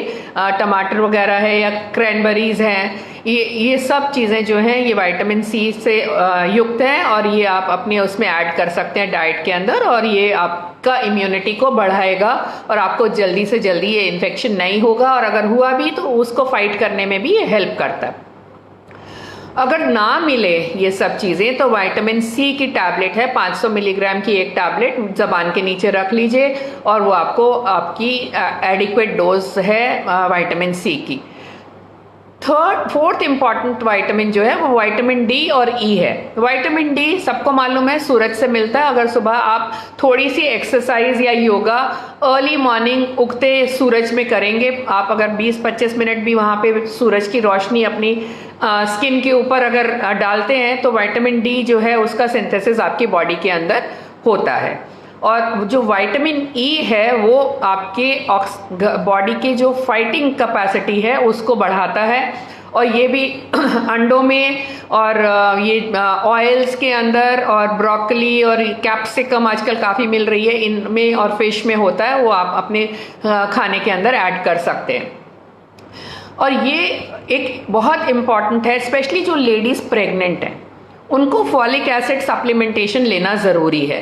और फॉलिक एसिड जो है वो हरी सब्जियों के अंदर है, बीन्स में है, सिट्रस फ्रूट्स में है, और नहीं तो फॉलिक एसिड की टैबलेट्स भी आती हैं, आप वो फॉलिक एसिड ले सकते हैं। स्पेशली आपको और साथ में कैल्शियम, आयरन एंड प्रोटीन्स लेने का की आवश्यकता होती है, और वो लेना ज़रूरी है। कैल्शियम की भी आप टैबलेट्स ले सकते हैं, नहीं तो दूध है, चीज़ है, दही है, फिश है, और कई सारी हरी सब्जियों में, पॉक चाय वगैरह में ये कैल्शियम रहता है, जो आपकी और आपके आने वाले बच्चे की हड्डियां मजबूत करेगा। आयरन एक बहुत इम्पॉर्टेंट चीज़ है।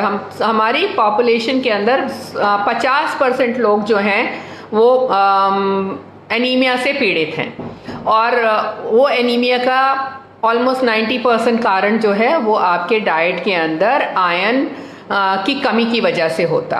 और अगर वो एनीमिया होगा तो आपकी बॉडी की कैपेसिटी जो है आप इन्फेक्शंस को लड़ने के लिए उतनी उपयुक्त नहीं होगी, और इसलिए आपको आयरन का सप्लीमेंटेशन लेना भी बहुत ज़रूरी है। और ये आयरन भी हरी सब्जियां, ड्राइड बीन्स, फिश और ये सब चीज़ों के अंदर होता है, नहीं तो आयरन की टैबलेट्स भी आप ले सकते हैं।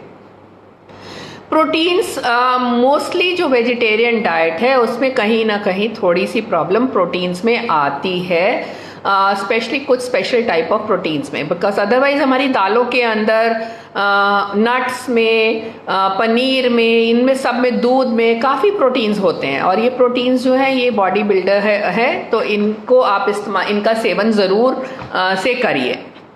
अब इस पैंडेमिक के दौरान क्या चीज़ें हैं जो बहुत बहुत इम्पॉर्टेंट हैं, जो आपको ये हेल्प करेंगी इस इन्फेक्शन से लड़ने के लिए? तो उसमें जो है वो ओमेगा 3, स्पेशली फिश के अंदर होता है ये ओमेगा 3, या सेलेनियम, जिंक, ये 3 इम्पॉर्टेंट चीज़ें हैं जो आपको ये पैंडेमिक के दौरान ये सप्लीमेंटेशन में मिल सकते हैं। ये आप ज़रूर लीजिए, ये आपको बहुत हेल्प करेंगे। सो ये इम्यून सिस्टम को बढ़ाने के लिए आपको विटामिन्स में vitamin C, vitamin A, vitamin E और विटामिन B6 लेना ज़रूरी है, और साथ में मिनरल्स के अंदर आयरन, जिंक, सेलेनियम और ओमेगा ये आप ले सकते हैं। सो ये बहुत इम्पॉर्टेंट है। अब हम घर में बंद हैं, हमें बहुत चीज़ों का ध्यान रखना है। कई लोग हैं जिनको स्ट्रेस होता है, और स्ट्रेस में सभी हैं, आप ही नहीं, खाली डॉक्टर्स भी, आपके पुलिसकर्मी भी, आपका एडमिनिस्ट्रेशन भी, सब लोग अंडर स्ट्रेस हैं। लेकिन जितना हम अपने आप को शांत रखेंगे, काम रखेंगे, उतना ही हम इस स्ट्रेस से ज़्यादा अच्छे से डील कर पाएंगे। कई लोगों के साथ स्ट्रेस के अलग अलग तरीके होते हैं उनको डील करने के। कुछ लोग होते हैं जो बिल्कुल खाना पीना भूल जाते हैं, कुछ लोग होते हैं जो बहुत खाना खाना शुरू कर देते हैं और उनका वेट गेन काफ़ी ज़्यादा हो जाता है, और कुछ लोग हैं जो एक्सरसाइज करते हैं। मैं बहुत सारे ऐसे लोगों को जानती हूँ जिनको किसी भी वजह से कभी क्वारंटीन या लॉकडाउन में जाना पड़ा, या कभी कभी जैसे हमारे कई सारे एक्टर्स हैं, अगर मैं आपको बताऊं, संजय दत्त अगर जेल में गए तो जब वो जेल में से बाहर आए तो वो कहीं ज़्यादा स्ट्रांग थे, बिकॉज उन्होंने अपने आप को बहुत एक्सरसाइज करी और अपनी बॉडी को अच्छे से रेगुलेट किया, and he emerged out as a winner health wise and otherwise also psychologically. So हम लोग कई बार ये सब छोटे छोटे लेसन्स लोगों से ले सकते हैं क्योंकि ये जो लॉकडाउन है ये तो अब है ही है, अभी हमें कुछ समय तक इसके साथ ही रहना है। तो हम अगर अपना थोड़ा सा एक टाइम टेबल सा बना लें और हम कहें कि हाँ जी, हम सुबह उठ के आधा घंटा या 45 मिनट्स थोड़ा योगा करेंगे या कुछ वॉक कर सकते हैं। यूट्यूब के ऊपर बहुत सारे वीडियोस हैं जो आप जिसमें म्यूज़िक भी है, और आप म्यूज़िक सुनते सुनते आप वॉक करिए, और फिर उसके बाद आप अपने नॉर्मल डेली रिचुअल्स करिए, फिर अपना ब्रेकफास्ट करिए। एंड ध्यान रखिए कि पानी भी आप एडिक्वेट पी रहे हैं, बिकॉज पानी अगर कम पीते हैं तो हमारी बॉडी के अंदर से जो टॉक्सिन्स हैं वो उतना अच्छे से निकल नहीं पाते हैं। एक और बहुत इम्पॉर्टेंट चीज़ है, कई लोग जैसे घर पे हैं, अरे भाई चलो चाय ही बना लेते हैं। अब चाय, कॉफ़ी, स्पेशली अल्कोहल, जो अभी तो लॉकडाउन थोड़े दिन के लिए आपके ये लिकर शॉप्स खुले और आपने देखा कैसे लाइन लगी हुई थी, और लोगों के पास, हम कहते हैं पैसे नहीं है खाना पीना खरीदने के लिए, तो ये लिकर के लिए खरीदने के लिए कहाँ से इतना पैसा आ गया। और वो लिकर पीने के बाद कई सारे ऐसी प्रॉब्लम्स हैं जो उसके नशे के अंदर लोगों में लड़ाई होना, एग्रेशन, बच्चों की मार पिटाई, डोमेस्टिक वायलेंस, और ये सब चीज़ों की तादाद जो है वो बढ़ जाएगी।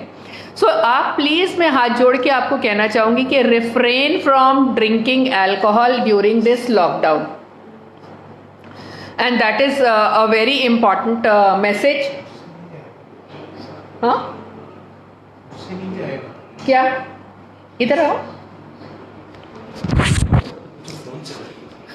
So this is a very important message which I would like to tell each and every one of you. So no alcohol please.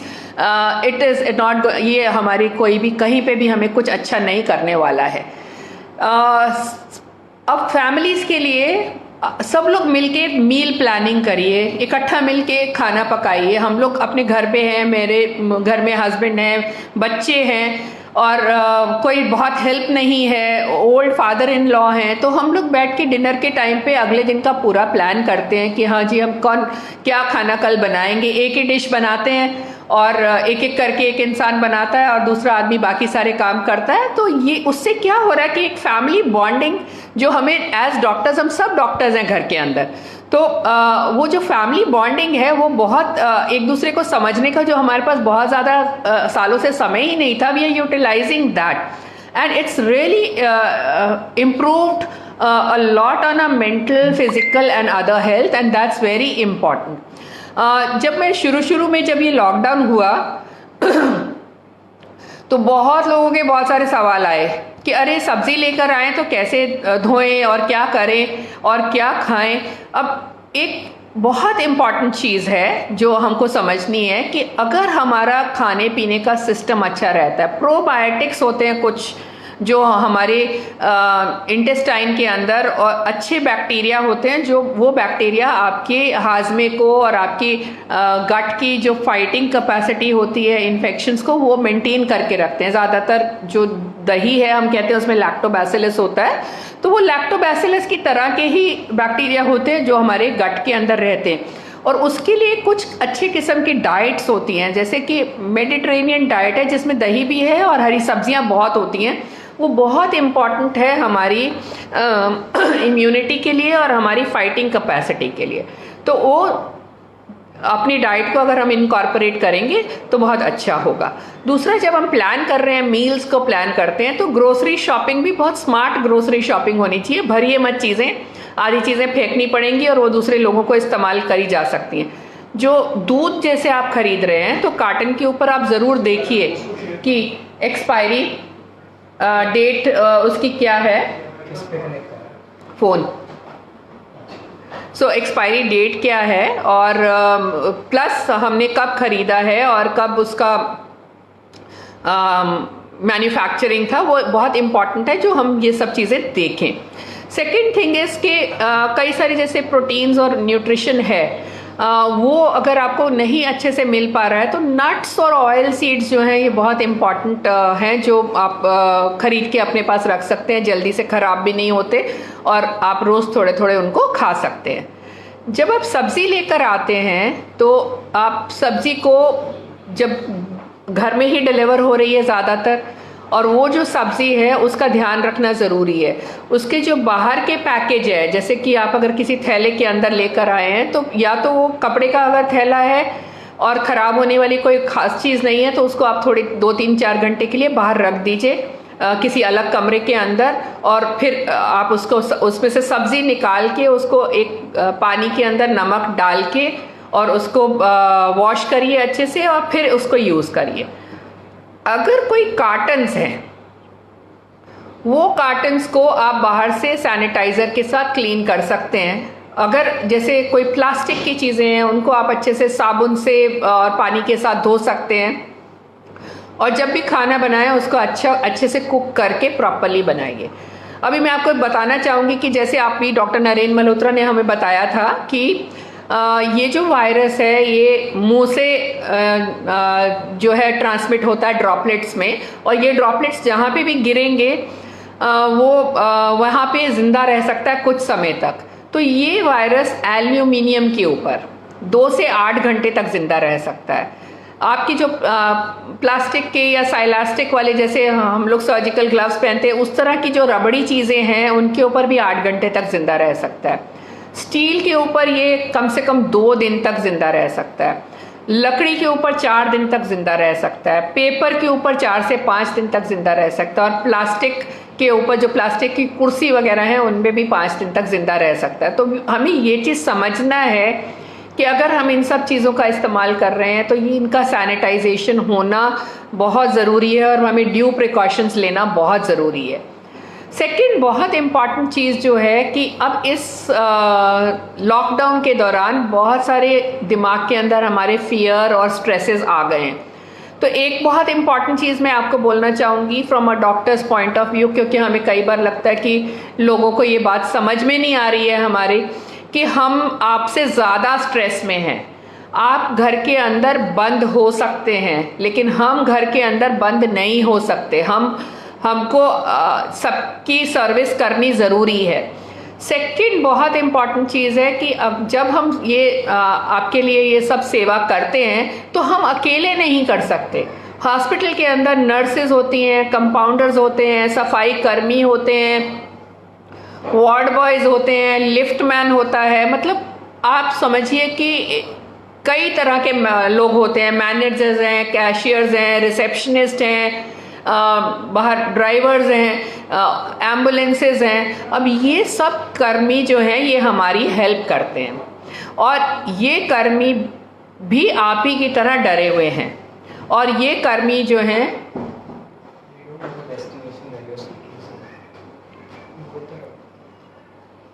Sorry, I'm just taking a minute's break and seeing whether you all.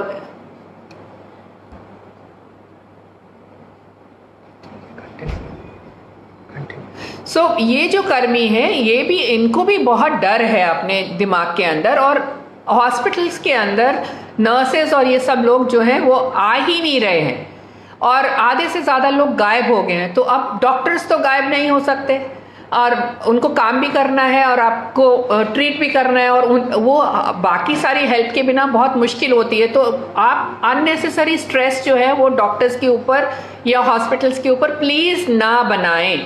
We are there to help you as much as possible. आप थोड़ा सब्र रखें। मैंने देखा कई बार ये hospital में अभी जो लोग आ रहे हैं अभी हॉस्पिटल पहुंचते भी नहीं हैं और फ़ोन पे फ़ोन आना शुरू हो जाते हैं, और पूरा जो स्टाफ है वो कई सारी चीज़ों के अंदर लगा हुआ है, और वो उतना वो और घबरा जाता है, बिकॉज ये जो फियर ऑफ मॉब है या फियर ऑफ वो है, वो भी डॉक्टर्स और बाकी स्वास्थ्य कर्मियों के दिमाग के अंदर भी काफ़ी है, प्लस उसके ऊपर से ये फियर ऑफ कोविड है। So we need to understand कि हमें ओम शांति संयम बना के रखना है।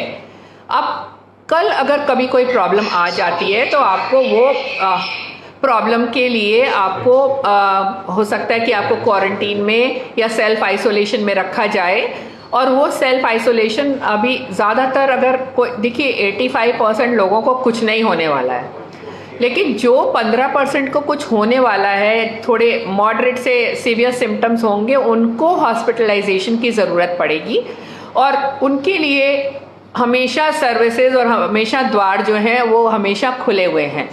बट जो 85% को कोई सिम्टम्स नहीं होने वाले हैं या माइल्ड सिम्टम्स होने वाले हैं, वो घर पे ही रह के अपना ध्यान रख सकते हैं, लेकिन घर पे भी रहते वक्त सेल्फ आइसोलेशन करना बहुत इम्पॉर्टेंट है, बिकॉज आपसे बाकी आपके घर के लोगों को भी हो सकता है।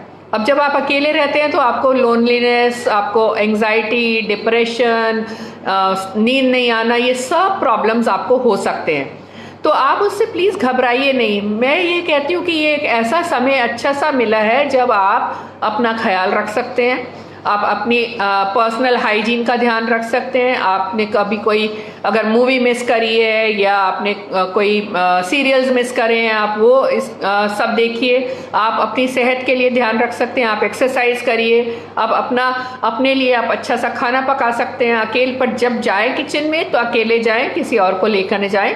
सो ये एक बहुत इम्पॉर्टेंट चीज़ है। सेकेंड इम्पॉर्टेंट थिंग, जो पब्लिक, सपोज करिए कि आपको पता चला कि बगल वाले घर में किसी को कोरोना हुआ है, अब हम डिस्क्रिमिनेशन करना शुरू कर देते हैं, अरे वो उसको कोरोना हुआ, उसके पास नहीं जाना। पास तो नहीं जाना है, लेकिन वो उसको बीमारी हुई है, वो बीमारी ठीक हो जाएगी, और आपको सिर्फ सोशल डिस्टेंसिंग रखनी है और अपने हाथ सैनिटाइज करने हैं। उनसे फ़ोन पे बात करने में कोई तकलीफ नहीं है। आप अपनी जो एक सोसाइटल रिस्पॉन्सिबिलिटीज़ हैं उसका आप ज़रूर ध्यान रखिए, और उनसे अगर आप कांटेक्ट में रहेंगे, आपके दोस्त हैं अच्छे से, तो आप फ़ोन पे बात कर रहे हैं या अगर कोई चीज़ ज़रूरत है और आपने भिजवा दी है, वो सब ध्यान रखते हुए, तो उसमें कहीं कोई हार्म नहीं है। तो आप वो स्टिग्मेटाइज मत करिए। ऐसे ही जैसे कई लोगों ने कोरोना, जो डॉक्टर्स हैं वो हॉस्पिटल में काम कर रहे हैं, या नर्सेज हैं जो हॉस्पिटल में काम कर रही हैं, और आप किसी के घर में किराए पे रहते हैं तो उनको घर से बाहर निकाल दिया। क्यों भाई? वो आपकी अपनी जान पे खेलकर सेवा कर रहे हैं और आप उनको घर से बाहर निकाल देंगे। So these are the important things which are very very important. Second important thing is कि कभी कभी हम बच्चे तो स्पेशली बोर हो रहे हैं और बड़े भी बोर हो रहे हैं और इरिटेबल हो रहे हैं और जल्दी उनको गुस्सा आ रहा है। तो वो सब चीज़ें करने की कोई ज़रूरत नहीं है। जब आपको गुस्सा आए पहले आप 10, 15, 20 तक गिनिए, आप थोड़ा सा अपना पूजा पाठ करिए और ऑक्यूपाई योरसेल्फ, या अपना थोड़ा सेटिंग चेंज करिए और कुछ और काम करिए। It's very important. और थर्ड इम्पॉर्टेंट थिंग इज कि स्ट्रेस बहुत हो रहा है, अरे भाई काम नहीं हो रहा, पैसे नहीं है, फाइनेंशियल लॉस बहुत हो रहा है और हम ये सबको तनख्वाहें कैसे देंगे, एंड ये सब और इश्यूज आ रहे।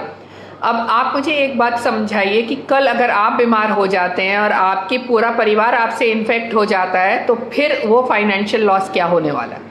फाइनेंशियल लॉस के साथ साथ लाइफ लॉस और कई सारे लॉन्ग टर्म इम्पैक्ट आएंगे। सो इस वक्त संयम से, शांति से घर के अंदर बंद एंड ऑल प्रिकॉशंस लेना बहुत ज़रूरी है। प्लस जो आपका ध्यान रख रहे हैं उनके लिए एक एक्सट्रीम रिस्पेक्ट और रिगार्ड होना ज़रूरी है, क्योंकि वो अगेंस्ट ऑल चैलेंजेस आपकी सेवा कर रहे हैं। सो ये बहुत ही एक इम्पॉर्टेंट चीज़ है, बिकॉज वो डॉक्टर्स, नर्सेज और जो स्टाफ है वो भी बहुत डबल ड्यूटी कर रहा है, इमोशनली डिस्टर्ब है, उनको भी प्रॉपर खाना नहीं मिल रहा है। पुलिस वाले हैं जो चौराहे पे बैठे हैं, इतनी गर्मी में आप 10 मिनट बैठ के देखिए, एडमिनिस्ट्रेशन है जो गली गली में घुस के काम कर रहा है, आप करके देखिए। So please have respect and regard for all of them, which is very very important. और आपके ये फ्रंटलाइन वर्कर्स हैं, सब्जी वाला है, ये सब जो हैं, ये इनको सोशली स्टिग्मेटाइज नहीं करना है। और ये हमारा माइंडसेट और ये हमारी साइकोलॉजी जो है, ये बिल्कुल चेंज होना बहुत बहुत ज़रूरी है। और last but not the least I would say कि अगर आपको कोई कहीं प्रॉब्लम आ रहा है तो आप अपनी कोपिंग अप स्ट्रैटेजीज़ को जो आप करते हैं अच्छा, वो ज़रूर करिए। आपको इन्फेक्शन, अगर आप सैनिटाइज कर रहे हैं, सोशल डिस्टेंसिंग कर रहे हैं, तो आपको कोई डर नहीं होना चाहिए इन्फेक्शन होने का। अगर आप फ्रस्ट्रेट हो रहे हैं या आप बोर हो रहे हैं, लॉकडाउन है या क्वारंटाइन पीरियड में हैं, तो आपके पास बहुत सारे हॉबीज़ हैं, आप आराम से कर सकते हैं। अगर आपके पास सामान नहीं है तो पूरी गवर्नमेंट ने इतनी सारी हेल्पलाइन के नंबर्स दिए हैं, आप किसी को भी फ़ोन करिए, आपका खाने पीने का सामान आपके घर पहुंच जाएगा, और वही सही तरीका है। अगर आपको कोई इन्फॉर्मेशन नहीं है या ज़रूरत है तो मैं कहूँगी कि we are always from rainbow, we are always present there.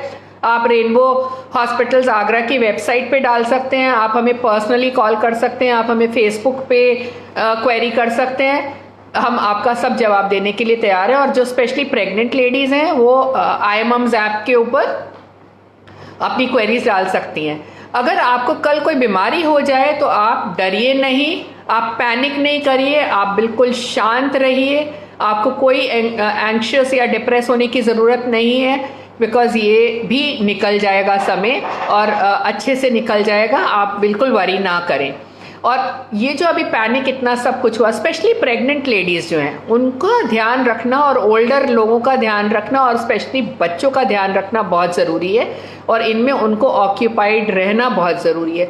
मैं अपने फेसबुक के ऊपर हमारी जो इमरजेंसी सर्विसेज हैं और हेल्पलाइन है, वो हमारे नंबर सब वहाँ पड़े हुए हैं रेनबो हॉस्पिटल्स के। आप उसमें से आप अगर कभी ज़रूरत पड़े तो आप उसको देखकर और आप फ़ोन कर सकते हैं। We also have an ambulance service by a mobile which can actually provide you all the medicine at home. And जैसे मैंने बोला कि ये IMMS ऐप है, वो भी आप उसको भी आप डाउनलोड करके और आप उसके साथ हमारे साथ इंटरैक्ट कर सकते हैं। जो अगर कभी स्ट्रेस में हैं तो आप इतना समझ लीजिए कि 3 चीज़ें हमारे लिए बहुत इम्पॉर्टेंट हैं कि आपको ये अंडरस्टैंड करना है कि हर इंसान इस वक्त स्ट्रेस में है। आप जितना शांत रहेंगे, आप अपनी प्रॉब्लम को जब आइडेंटिफाई करेंगे और आप उसके लिए अगर कोई हेल्प सीख करना चाहें तो आप वो भी कर सकते हैं, कहीं कोई प्रॉब्लम आपको डेफिनेटली नहीं आएगी। लास्टली मैं आपसे गुजारिश करूँगी कि आप अपना एक रूटीन बनाइए।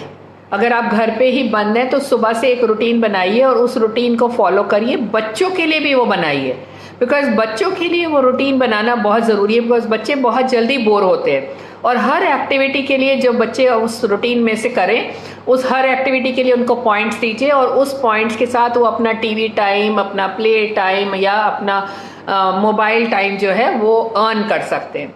जितना एक्टिव आप रह सकते हैं वो आप रहिए। आप एक दूसरे के साथ बात करिए, स्पेशली आपके घर में अगर बड़े लोग हैं तो आप उनके साथ कम से कम 1 घंटा सुबह और 1 घंटा शाम को ज़रूर बैठ के और उनसे बात करिए, बिकॉज उनके लिए सबसे ज़्यादा ये चैलेंजिंग टाइम है। और जैसे आप स्ट्रेस्ड हैं ऐसे ही बड़े लोग और बच्चे भी स्ट्रेस्ड हैं, तो उनका ये ध्यान रखना बहुत ज़रूरी है। अपनी फैमिली के साथ, अपने वर्कर्स के साथ और इन सब के साथ कम्युनिकेट करिए।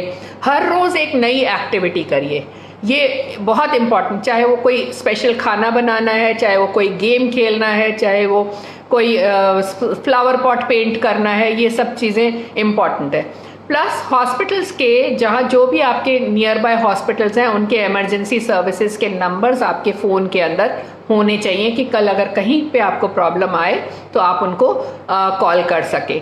और मैं कहूँगी कि हम बहुत लकी हैं कि हमारी कंट्री ने बहुत सारे स्टेप्स बहुत पहले ले लिए, क्योंकि जितनी हमारी पॉपुलेशन है, अगर ये बीमारी जैसे स्पेन, इटली या इंग्लैंड में आई है या न्यूयॉर्क में आई है, अगर ये उस तरह से हमारी कंट्री के अंदर आती तो हम इसको कभी भी नहीं झेल पाते। So we are very lucky.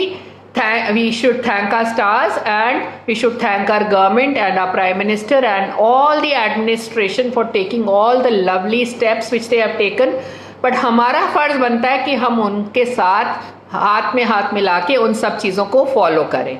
So thank you very much. I will be signing off. I'm Dr. Jaideep Malhotra from Rainbow Hospital, Agra. Thank you. Thanks, Abhivira, for this opportunity. Thank you very much.